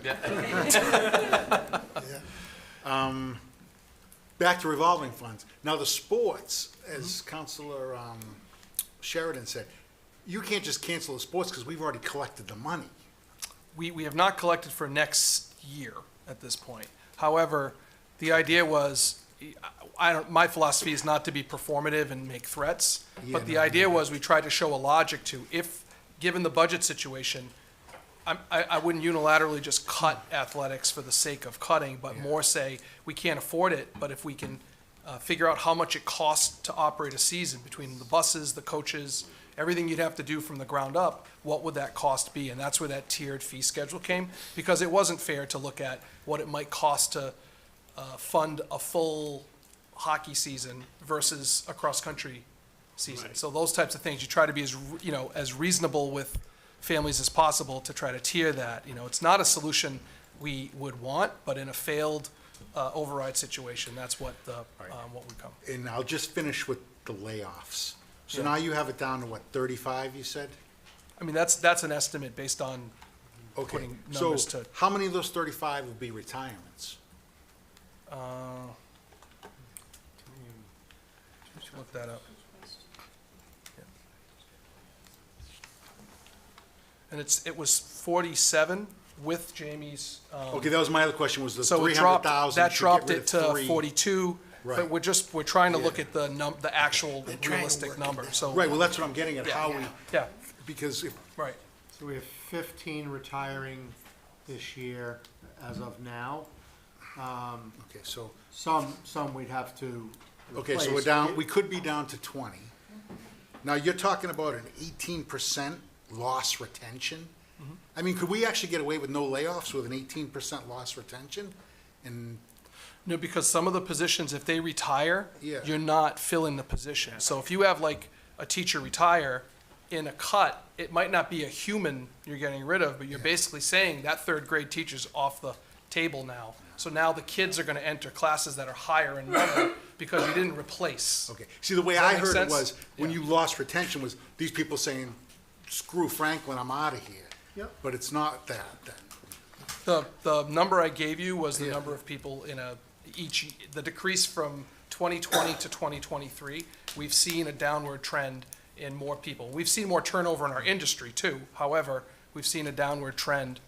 We've seen more turnover in the last 3 years. That 18% retention number that you're seeing includes layoffs. So it's a reduction in our staff from one year to the next, both those that are leaving by choice and those that are being forced out. All right, lastly, Mr. Chairman, I'm just trying to get a number. When someone asks me, well, how many teachers are leaving? I mean, do I say 20? Do I say 15? So 90% in 2020 stayed. Okay, so And now we're down to 84.2 in 2023 stayed. So that was I gave you the inverse. Yeah. But if 90% of your people stayed in 2020, now we're at a point where 84%, and we've seen it slowly decline. Yeah, I was just trying to get to a number, that's all, Yeah. just, it was not argumentative. No, I don't think it was. I was trying to Yeah. add clarity. So, all right, well, thank you, Mr. Chairman. Thank you, Councilor Chandler. Councilor DeLarco. Thank you, Mr. Chairman. Hi, Lucas. Hi, how are you? Good, how are you? And I think you kind of just answered my question a little bit, was, because like, I have 4 family members that became teachers between, they're probably 27 to 32. And there's only one left that stayed in. Franklin? No, just stayed in education. stayed in as Professional. teachers. They went to be secretaries and something else because, well, they didn't say it was the students, they said it was more the parents they couldn't deal with, to be honest with you. They got out of the business completely. And one's still in it, and she was an aide, and now she got a job in Ashland or something like that. But, so that's part of, you can see that in your business must be getting hard to do too, right, to keep good teachers, because it's such a different job now than it was. 10 years ago when you were, like, you're still good friends with my son, but 10 years ago, you could have given him a boot where the sun doesn't shine if you didn't give anything on, right? I was thinking of that when you were talking. You know? So, 2014. Neither can you. well, neither can I, but. He wouldn't have cared if Lucas beat us. Yes. So, but no, I know that it's really hard, and with the sports program, I definitely have to agree with Council Frangello. It's the people. I would have paid $1,000 for my son to play sports, but I can afford it. I'm more worried about the people that can't afford it, because if they really wanted to play, they'll play the 40 grand and go to Siberian. Right. You know what I mean? So we'd have to work on something like that. And that's in a failed override scenario. That's in the field. Just to be clear. Right. If an override passed, that was the whole point of that, was to stabilize, which means we wouldn't have those fees. It's like there's a fork in the road on, that the goal isn't to try to increase You're fees not- and do that. Right. That's what Just to be clear for the people listening, so that. That's what I'm very trying to get to, you know, Yeah. like it's like, Yeah. you know. so, Also, you just know. to provide, some more information, those students who have financial need I was would getting still be able to qualify. The challenge really is, there are people who don't meet those criteria, they're living check to check, and, this sort of a fee increase is going to create that inequity that you're talking about. And it's very possible that we may not have enough participants, and you may not see JV or freshman level programming. Yes, we're always gonna offer a varsity program, no doubt. But what does that do to the social aspect of a student's high school Well, it does experience? social aspect to the students. and- Yeah, just, if you think about your own experience in school and the opportunities that you had, that your children have had, you'd like to see the same thing for your grandchildren and for everybody else that's coming up. And I think that's really the point of all of this, is some of that potentially could be lost. It's, when I was coaching, I couldn't tell you how many jackets and sweaters I bought because the people couldn't afford it. They couldn't afford it. I didn't- Right. They don't even know that I did it, but I just did it. Mhm. But it's a tough situation. Those are the ones that I'm scared of, you know. Just to, if I could, just, Yeah. it's also just preserving what we have, right? And trying to make sure, to Bob's point, that we're offering the same types of opportunities for kids that we've offered in the past. I think that's one of the key pieces. The other piece is expanding and trying to reinvest in what we do. We talked this before about early college and trying to get that back off the ground. We just found out our financial literacy course that I told you would be mandated for all kids. We just partnered with Rhode Island College, and they're going to provide credit for it so kids can start to earn some college credit in it. That's just an example of some hard work from Dr. Rogers, her department, trying to make sure that we can build that type of connection. It's one class, and I will tell you, there are other opportunities out there. When I talked about investing in those pathways, colleges are looking for, and not only college, non-college bound students, we're looking for pathways where you can really get focused on one area, whether it's legal protective services, partnering with our fire department and police department. We have a great senior project program, medical, any type of pathway, and starting to put the elective courses that go with it. So when you graduate, you have an experience that we want for our graduates when they leave, whether they go to college or they earn a certificate or a degree or they earn some credit ahead of time. We're not in the place to do that when we have to make these kinds of cuts because we have to pack it in to the core. And I think that would be something I would just impress upon of you all, just to kind of, while I had a microphone at, at this moment, to just say it's also about not just saving us, but it's about give us the opportunity to really provide opportunities for kids that just put them in the best position for whatever they want to do, so. Just one more quick question. Do we get a lot of Franklin residents that are actually teachers? I know you are, but I mean, do we? I was hired, then I moved here because I loved it so much. We do have, that's anecdotal. I actually don't know the number of No, I folks. know, but I just hope we. I was at a table 2 days ago and I looked around and I was like, wow, like I know From a lot of outside. people, and I'm like, wow, she's a parent, he's a parent, and then this one lives here, not a parent, but lives. It was very interesting. So I do think we have kind of curious because that's like a big circle. We pay him and then it comes back into us, you know? So, right. But that's good. Thank you, Lucas. Thank you, Councilor DeLarco. Okay, is there anyone in council chambers or out there in Zoom land? Please, name and address, please. I really feel like you should know this by now. Jane Calloway, Trip 607 Maple Street. I have a couple quick things, but I want to ask you something based on something Councilor Cormier Ledger asked with the vandalism. Sure. Now, if you have a child that says, you know what, I'm going to get my diploma by mail, so screw it, I'm not going to walk, how do you still recoup that This is great. funds? We partner with our police department around vandalism if it's proved. So it'll go that far? Right. We have the right to do that. if they don't- Okay. Yep. Just wanted to clarify Yep, that, that's a because great thank you for asking. people, like, I went to school with, would said, I don't want to walk, I just want my diploma. Right. So I wanted to Good clarify question. that. Okay, so with the budget and everything like this, I'm gonna go back to something when I watched the school committee meeting and they voted on the redistricting. No, I'm not touching on the actual redistricting, okay? I'm literally focusing on numbers. One of the school committee members stated that they're voting this potentially through, which they did, without actually knowing what the cost is going to be to do the redistricting.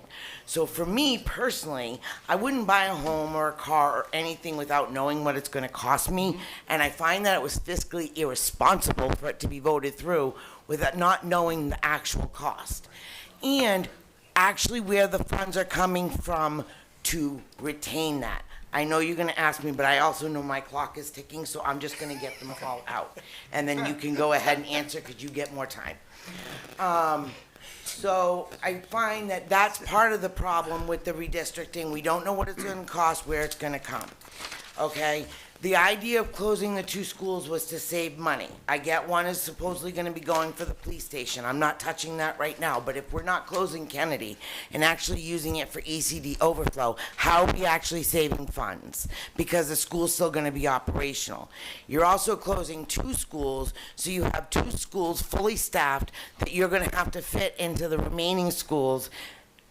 Are you really gonna have room to move everybody, principals, teachers, lunch people, all of them, into these buildings, or are they gonna still have layoffs when this is all said and done? The other thing is, in general, since I've noticed all comments have been going towards how much we really need the override, I will specify one thing. I'm not against the schools. Understand that. I grew up in the Franklin Public Schools, my kids went to them, and my granddaughter goes to them. We are 3 generations deep. But with all this going on, I did the numbers, and with every increase that we're getting from the town, to include the override if it passes, to include the 2.5%, based on my home value, with all of them incorporated, I'm looking at between $250 and $400 a quarter increase.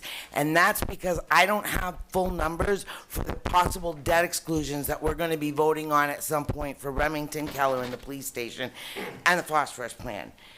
I get everybody's feelings with the sports and all of that, I do. But there are many residents in this town that if their quarterly bills go up between $200 to $400, they're going to sink. They're going to lose their homes. They're not going to be able to buy food or pay their bills. And I know there are programs out there, but those guidelines suck. Sorry. Because you can be $20 over the limit and you don't qualify for help, but that doesn't mean you don't need it. So why my heart goes out to kids who may not have to have the sports, or parents might have to pay for them, I get it. But that is a want. Having a roof over your head and food in your mouth and clothes on your backs are a need. And we have to go from wants to needs. Versus, it's you can't have it both ways. The economy today is so horribly bad. And it's not because, somebody just screwed up one little thing. It's across the country, I get that. But it's wants versus needs right now. And sports, if parents want to do it, they can do fundraisers. They can raise funds for people. You can't raise funds for people to pay all their bills. It just doesn't work that way. Thank you. Okay, so I'll just start by answering. The recommendations that came from the architect had basically three areas, and the only required one right away is to move the buildings, move the desks, move supplies, furniture, those types of things. So that is a requirement. They recommended that we look at our capital schedule, which is already built out. Our town administrator and Mike D'Angelo, our facilities director, has a capital plan, which you've all seen, particularly capital subcommittee, that modeled out the next 5-10 years in expenses. Their recommendation was to revise the capital plan, and instead of take off the books the properties that you're no longer going to be putting the capital investment in, and use the money to fund the move that would take place. So try to look at those particular areas and do that. The second piece is around other items that could be done. I've heard, some people have asked about the toilets for kindergarten. We currently have kindergarten classrooms without toilets, some with. It's to your point, it's recommended that you do. They gave a window, a multi-year window from 2025 to 2028 to get that type of, those types of projects to happen. That's a project that I know Mike spoke at our last school committee meeting about, but it's part of a plan of a long-term capital plan for those types of projects. The one thing required would be the move. So there's a cost avoidance from not having to have those on the books. The piece around the Pond Street location, I know the sensitivity around this, and I appreciate the way you framed it. But the ECDC and having our partial day programs exist. We toured Medway that has a child care where they prioritize staff as a recruitment and retention tool, and then open it up to other employees in the community. And that's turned into a revenue generating opportunity for them. In a time where we don't have as many receipts as we don't have that mechanism, that was another piece of it. We can fit our students in the buildings as we've proposed. I think that was, for me, was the biggest thing, was can we fit the students where we say we can? I think that's actually the core question of everything. What this plan has done is recommended, it's put the students in the most modernized buildings we have in town. And I think we looked at enrollment is one piece, right? The age of buildings is a whole nother piece. So we have 2 buildings. The optimal age of a school is 50 years. It doesn't mean at year 51 a school's not usable. I would be very careful to say that. We didn't close buildings, or a recommendation wasn't put forth because we feel like they no longer have use. I want to be clear. However, we have a building at 61 years old and 73 years old.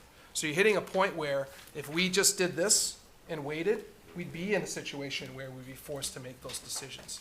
We can put students in our facilities, create sustainability and solvency within our budget, within our means to try to educate kids. And you've heard the challenges we've had where we also have enrollment imbalance over 20 years, where we have some schools that are half the size of another elementary school, 565, 289, that's the range. Within that, 2 sections of 2nd grade versus 5 sections. So I think when we look at all of those factors, that's how that recommendation came to be. But what they've done is they have modeled out having 8 classrooms per grade at those complexes, which they modeled out over the next 10 years. And based on the forecast from the demographer, the work of the architect, right now we're looking at between 7 sections of 7 right now, 6 or 7. Yeah, and then some might be 8, but those classes move. We were able to confirm that based on the information from the pros and the work that they did, the maps were redacted from the report that would show that, but that was for school safety so that we didn't have public blueprints of our schools, just for the safety aspect. Thank A you. long-winded answer, but I wanted to hit on as much as I could from what you mentioned. Thank you, Lucas. Yep. Bob? Just one other point to a point that was made. We understand that, the intent is to try and save money on the facilities, and if we're still using Kennedy, how would that happen? Well, the answer is, the expectation is from us, and I know it's the expectation from the town administrator, that we are paying for heat and custodial services in those buildings out of the revenue that's being produced. They're not going to become part of the budget. So I just wanted to make that clear so that everyone understands those carrying costs of those facilities will not be borne by the town. They'll be borne by the programs that are in there. Thank you, Bob. Ambulance receipts. Right, exactly, Mel. Similar. Exactly. Is there anyone else in council chambers or out there in Zoom land that has a question for the schools? Somebody does. Lucas, Bob, thank you very much, and thank you to your, no, that's not, Yeah. Is that a hand, Amy? Oh, it's Megan. No? Megan Benson? Yep. Yeah. Megan Benson. Megan, you want to unmute yourself, please?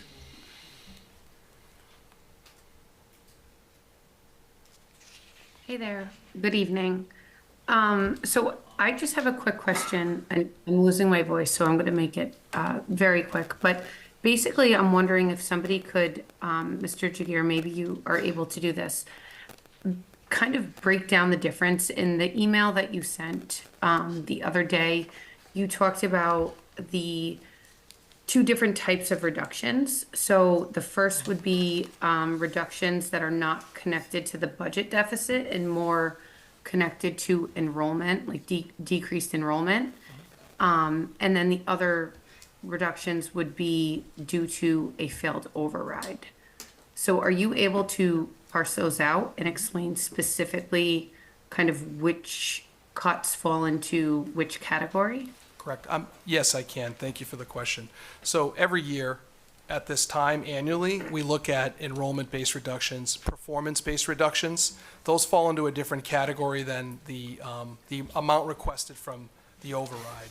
You have, every year, we go through the exercise of looking at the staffing we need based on the students' requests, for example, at the high school, and that's where we make some of those shifts. We also have performance-related reductions that occur this time of year that are not connected to the budget, yes. And I'll let you chime in where you want, Bob. Yeah, just continuing the answer, it's very possible that a performance-related reduction could be somebody that's replaced, if it's a course that, we need to continue to offer or to maintain class sizes. Whereas enrollment-based reductions simply occur because there aren't enough students enrolled in a course, for example, at the high school, or just the number of sections at a particular middle school or elementary school has decreased, so we would have one less teacher in a grade potentially. So that's the difference there that are the enrollment-based reductions. The other, I think, is self-explanatory. The override success or lack thereof will dictate the budgetary reductions. Okay, and then just to follow up, it's unknown the specific cuts in each of those categories at this time? It's not been definitively determined, that's correct.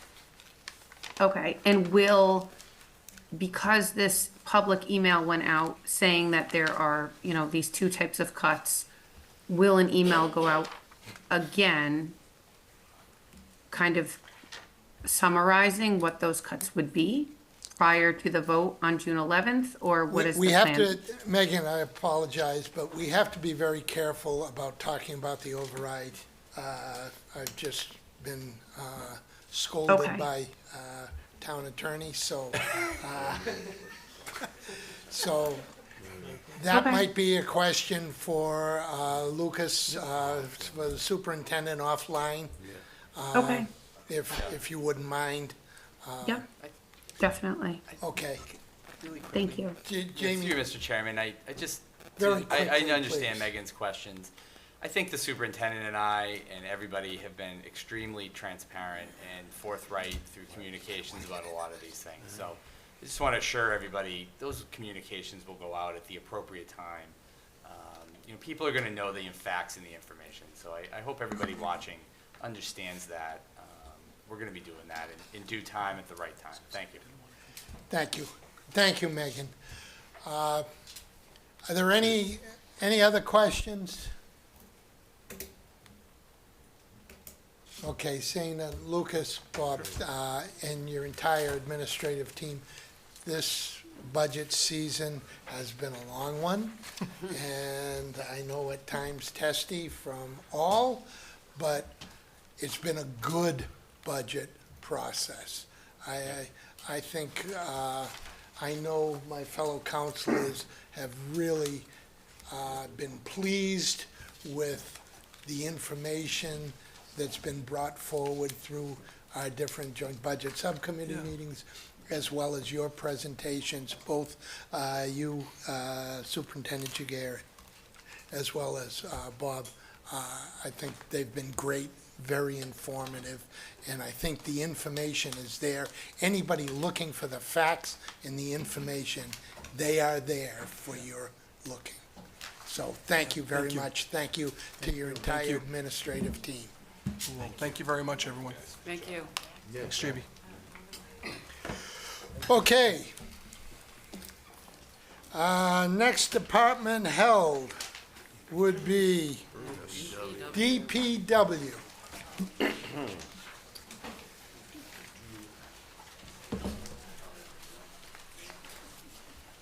Thank you, Mr. Chairman.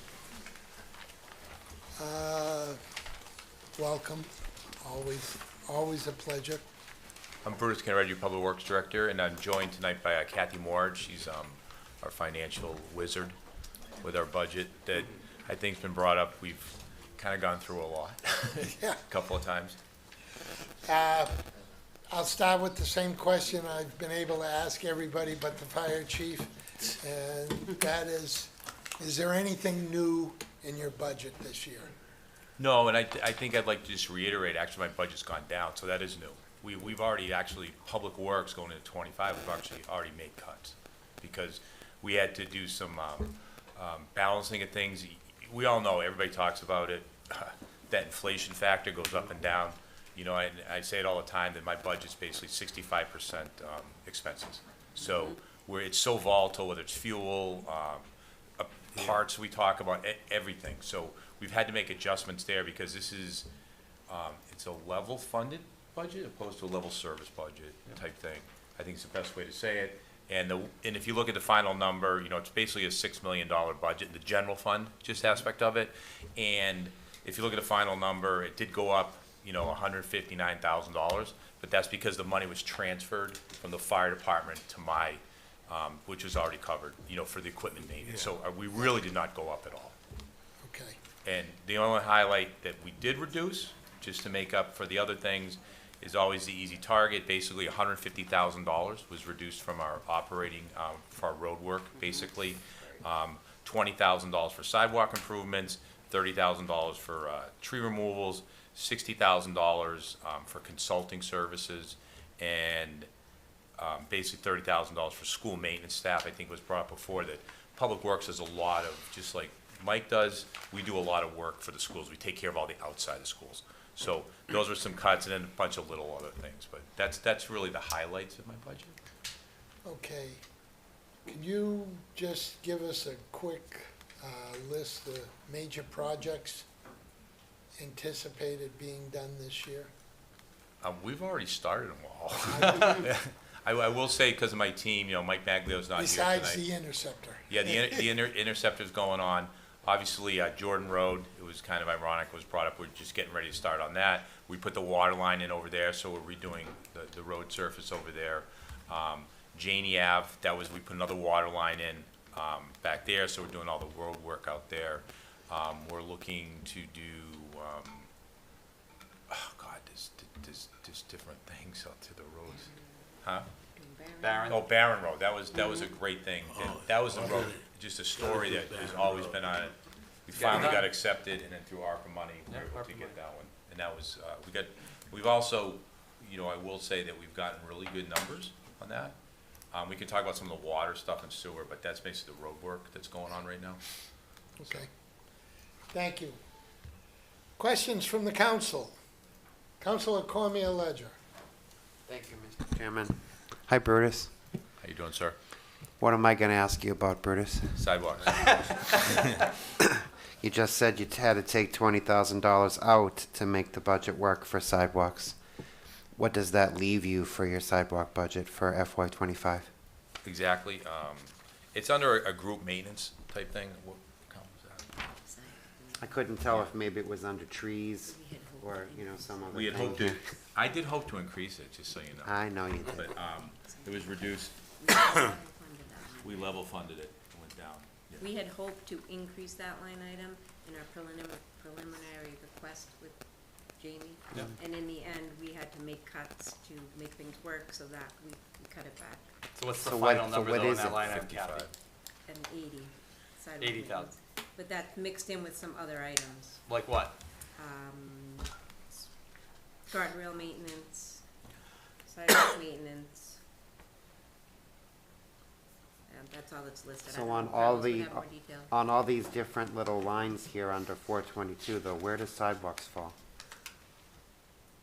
And then the I sidewalk. think it's in highway, Under right? highway, Yeah. It's in the highway number? account 524090. Okay, So that's a subset of that $80,000 budget. so $80,000. But that's a subset, like it's a part of that line item, so it's not 100% for sidewalks. Like, so we had 2 guardrails, and things like that, it all comes out of that general area. And in all fairness, it's a very nominal number. That is just the maintenance aspects of it. That's nothing for new construction. That's not, you know, like we really want to, we did the authorization, hopefully someday to do Washington Street, the expansion. People call up and ask all the time, but it's very, it's very expensive for new sidewalks, and then the maintenance is, or just the improving is just very expensive. I get it. I get it. I'm just gonna continue to say that the majority of people, when they look out their house, they look at their sidewalk, and it's just an expectation that the sidewalk is taken care of by the town. And when it's neglected year after year after year after year, we have sidewalks in neighborhoods that are completely unusable. I see it every day. People just step off them and walk on the road. And we talk about we want to have the best services possible for our residents, and that's just a gigantic area that's getting neglected, and it's only going to get worse if we don't try to find some money to infuse, even if it's just a little bit at a time. And I know we've talked about a sidewalk master plan, and I don't want to belabor it because there's so many other issues that need the money, but if we could start chipping away at that a little bit, maybe we'll revisit it come capital time, Brutus, maybe. But I think when we're talking about what are the things that matter to people, right? Obviously, education and the police and fire and these other services are huge, but general needs are walkable, usable sidewalks in a community, not just in major thoroughfares, but in neighborhoods. And we want to try to allow people to use a stroller or take a dog for a walk or just get out of their home and take a walk. And in many of, not the major parts of town, but you start going out to the neighborhoods, particularly the older neighborhoods, you know, Conlins and Oakland Parkways and such, where the neighborhoods are 50+ years old, the sidewalks are in really, really bad shape.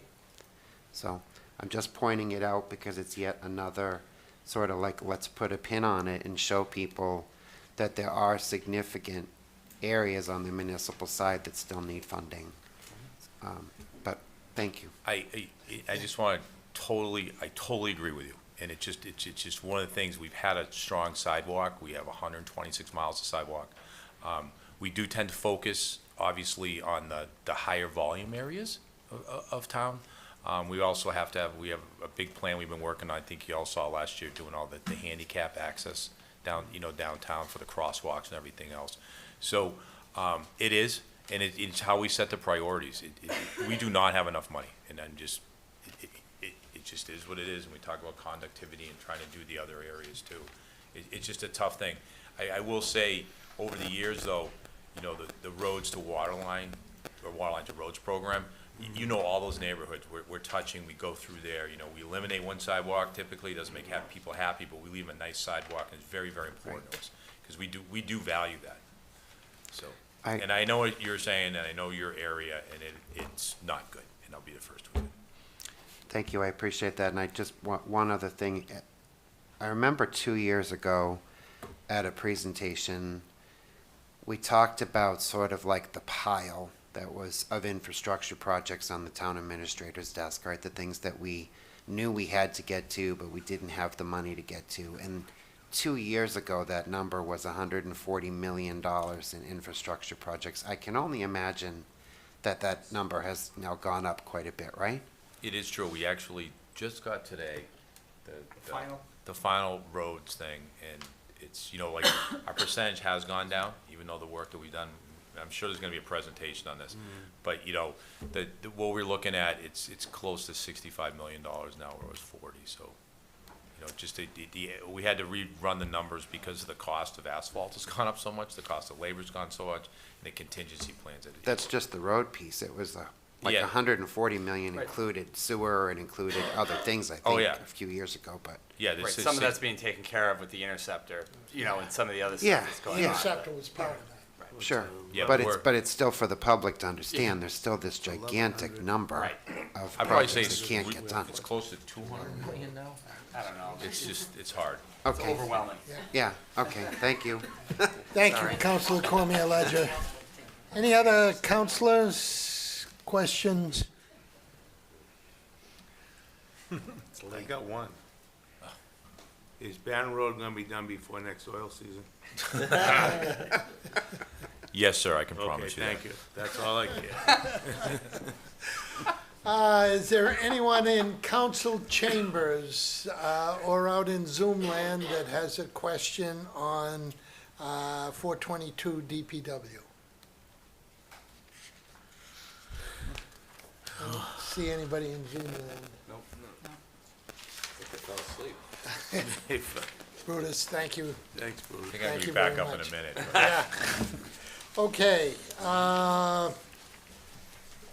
next department held was Council on Aging, Department 541. Kobe.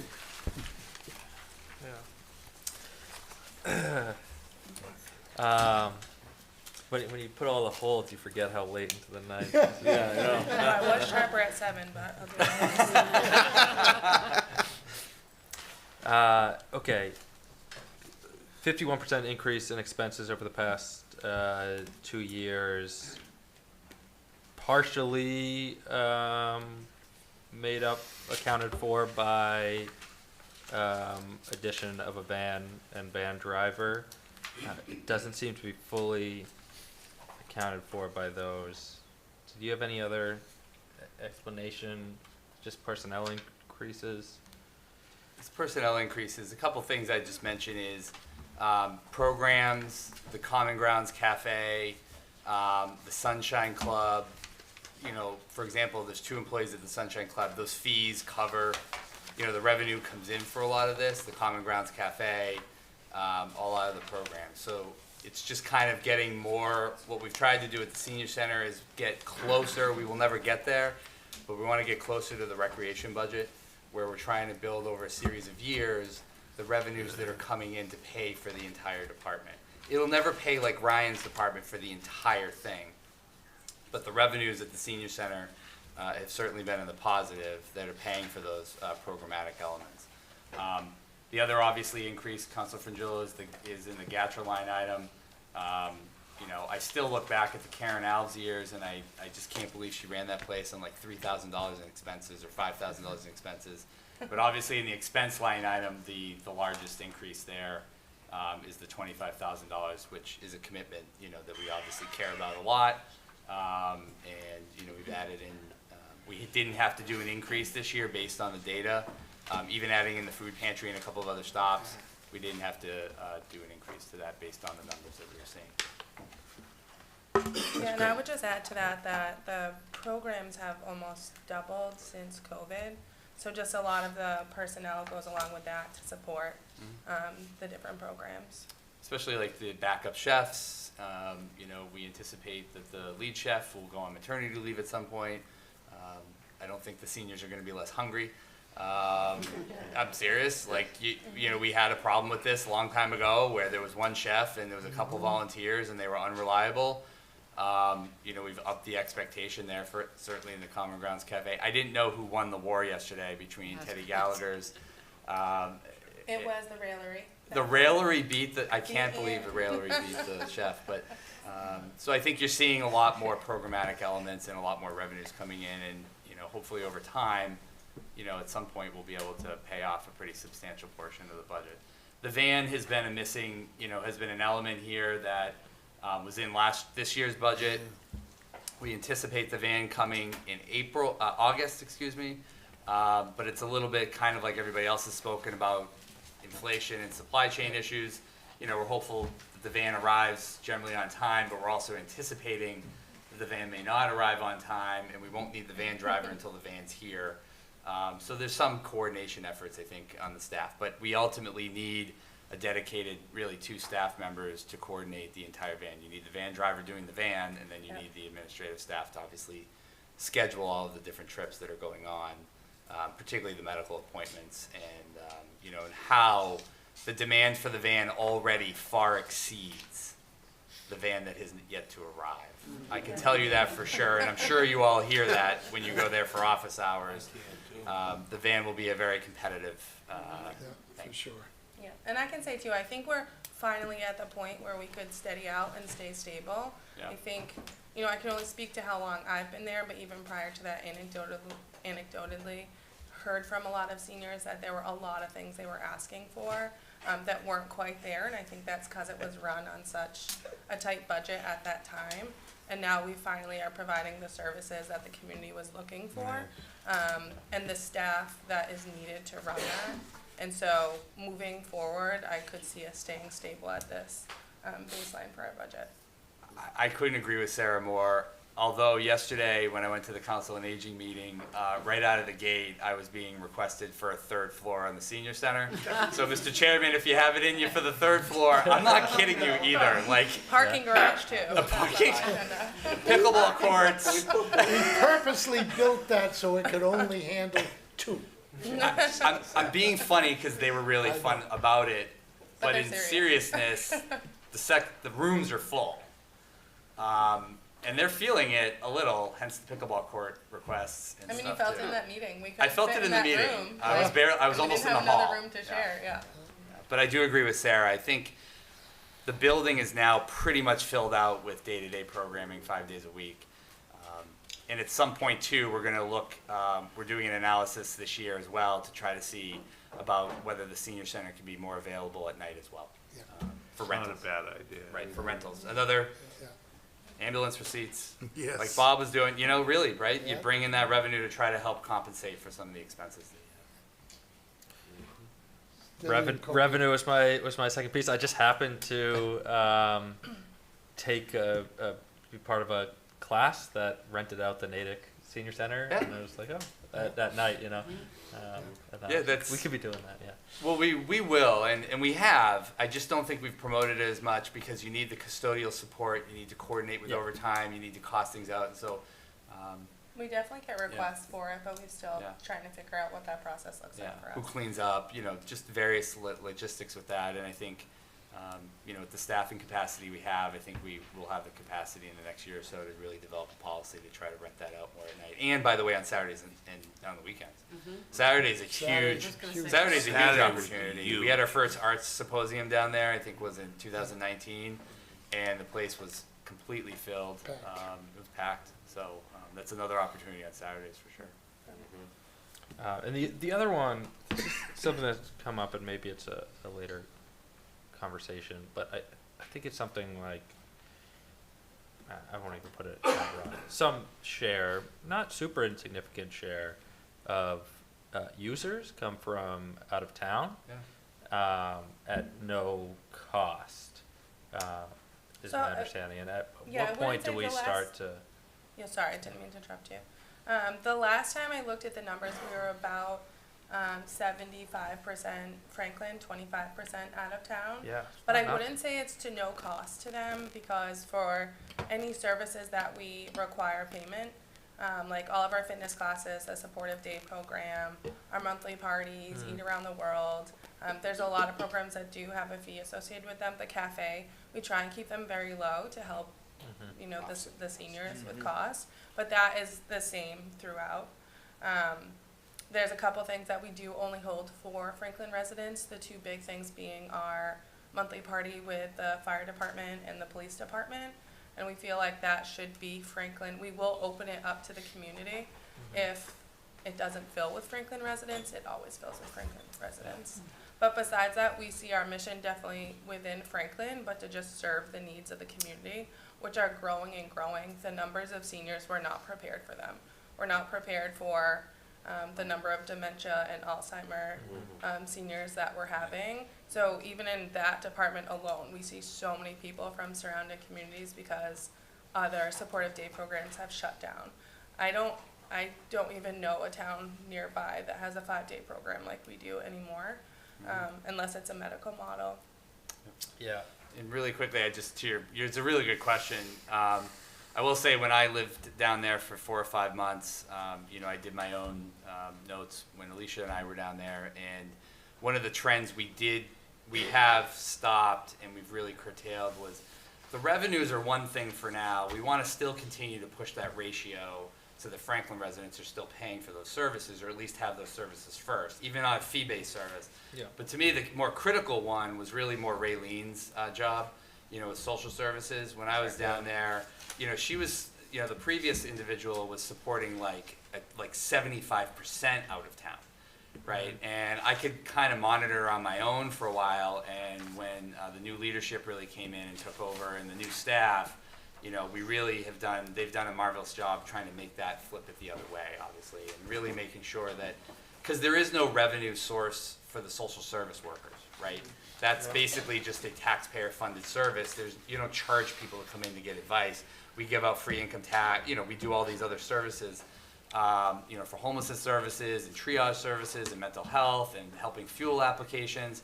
And that was a trend that I didn't like at all, because our residents maybe weren't getting, the right, weren't getting the first shot, right? So that's a trend we've done a really good job trying to curtail.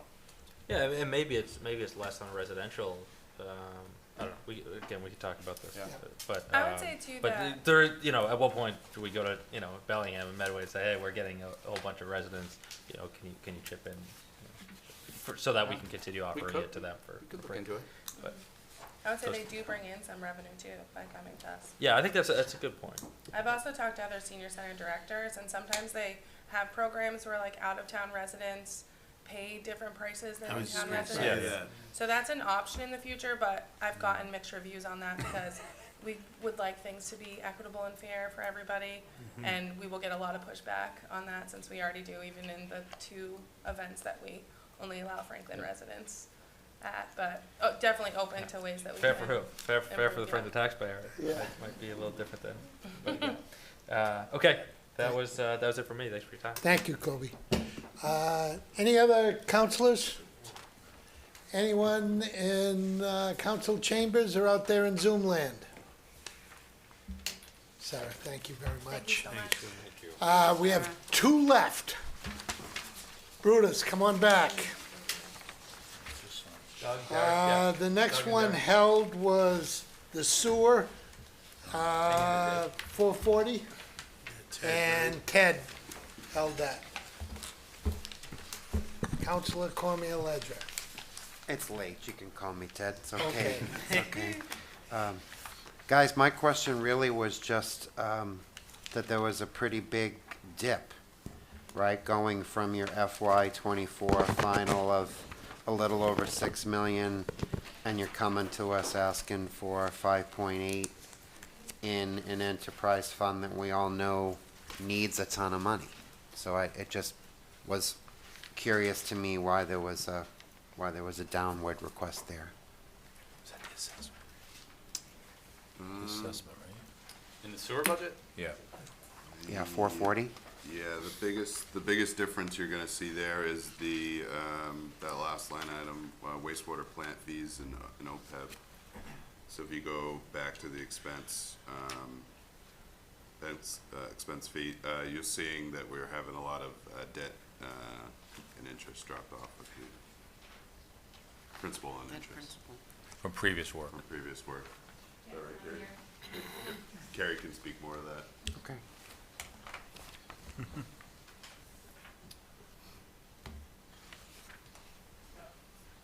Basically, just reiterating what Doug Martin just said, that we had a lot of projects fall off, but you'll see it doesn't last long. It's gonna go right back up because of the Beaver Street interceptor. Yeah, we start. So start we've paying had a lot of sewer drop off for the debt, but it's gonna go back up in 2 years. So it's a savings for now in the budget, but I think I'm hearing you say with future So that- projects and. Right, we're not paying that full debt and interest for that project yet, but that's why you approved the sewer rate increases Right. for the next 3 years, Right, so. right. And that will come, that's tomorrow night. Okay, so it's not, it's a nice little savings for now, but it's not really savings to residents long-term. So, but that's okay. All right, thank you.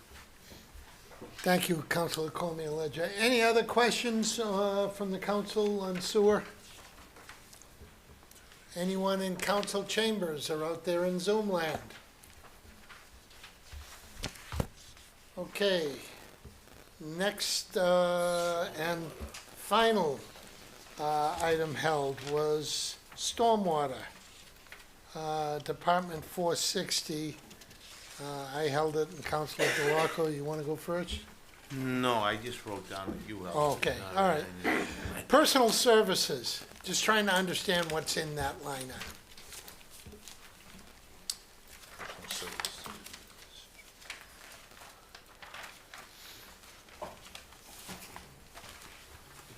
$371,296.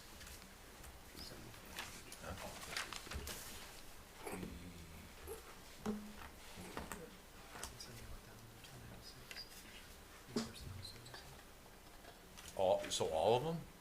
They're all added up? What, 371, 290 opposed? no, in, I'm under sorry. personal services, Yep. it says $371,296. I'm just curious, what's in that number? It's your salaries, guys. That's what I'm saying. Yeah. So that's everything together. I know, it's, He's just looking at the summary. yeah. You're looking at, oh, okay, I'm looking. We don't have the breakdown. We have the summary. It's salaries. It's department head, stormwater. Who's in it? Part I of mean, mine. what number? How many people? It's part. So, What's the full set? So stormwater. Kathy's gonna solve it. There we go. There's a part of most everybody in our department is charged to stormwater because everyone touches that department a little bit. So we have, let me find the number. Like there's a 10% of Brutus's salary, 10% of Mike Maglio, 40% of Derek's salary, 10% of Carlos Rebello. So there's a piece of everybody. Everybody. And then Derek's staff, Okay. his The admin laborers. staff and, right, There's a piece of the admin staff, because we all support that department. piece of GIS too, right, Kathy? Mm-hmm. Okay, And to go the other way too, just so to use like my salary, just to give you an idea. yeah, 30% of my salary comes out of the general fund, okay?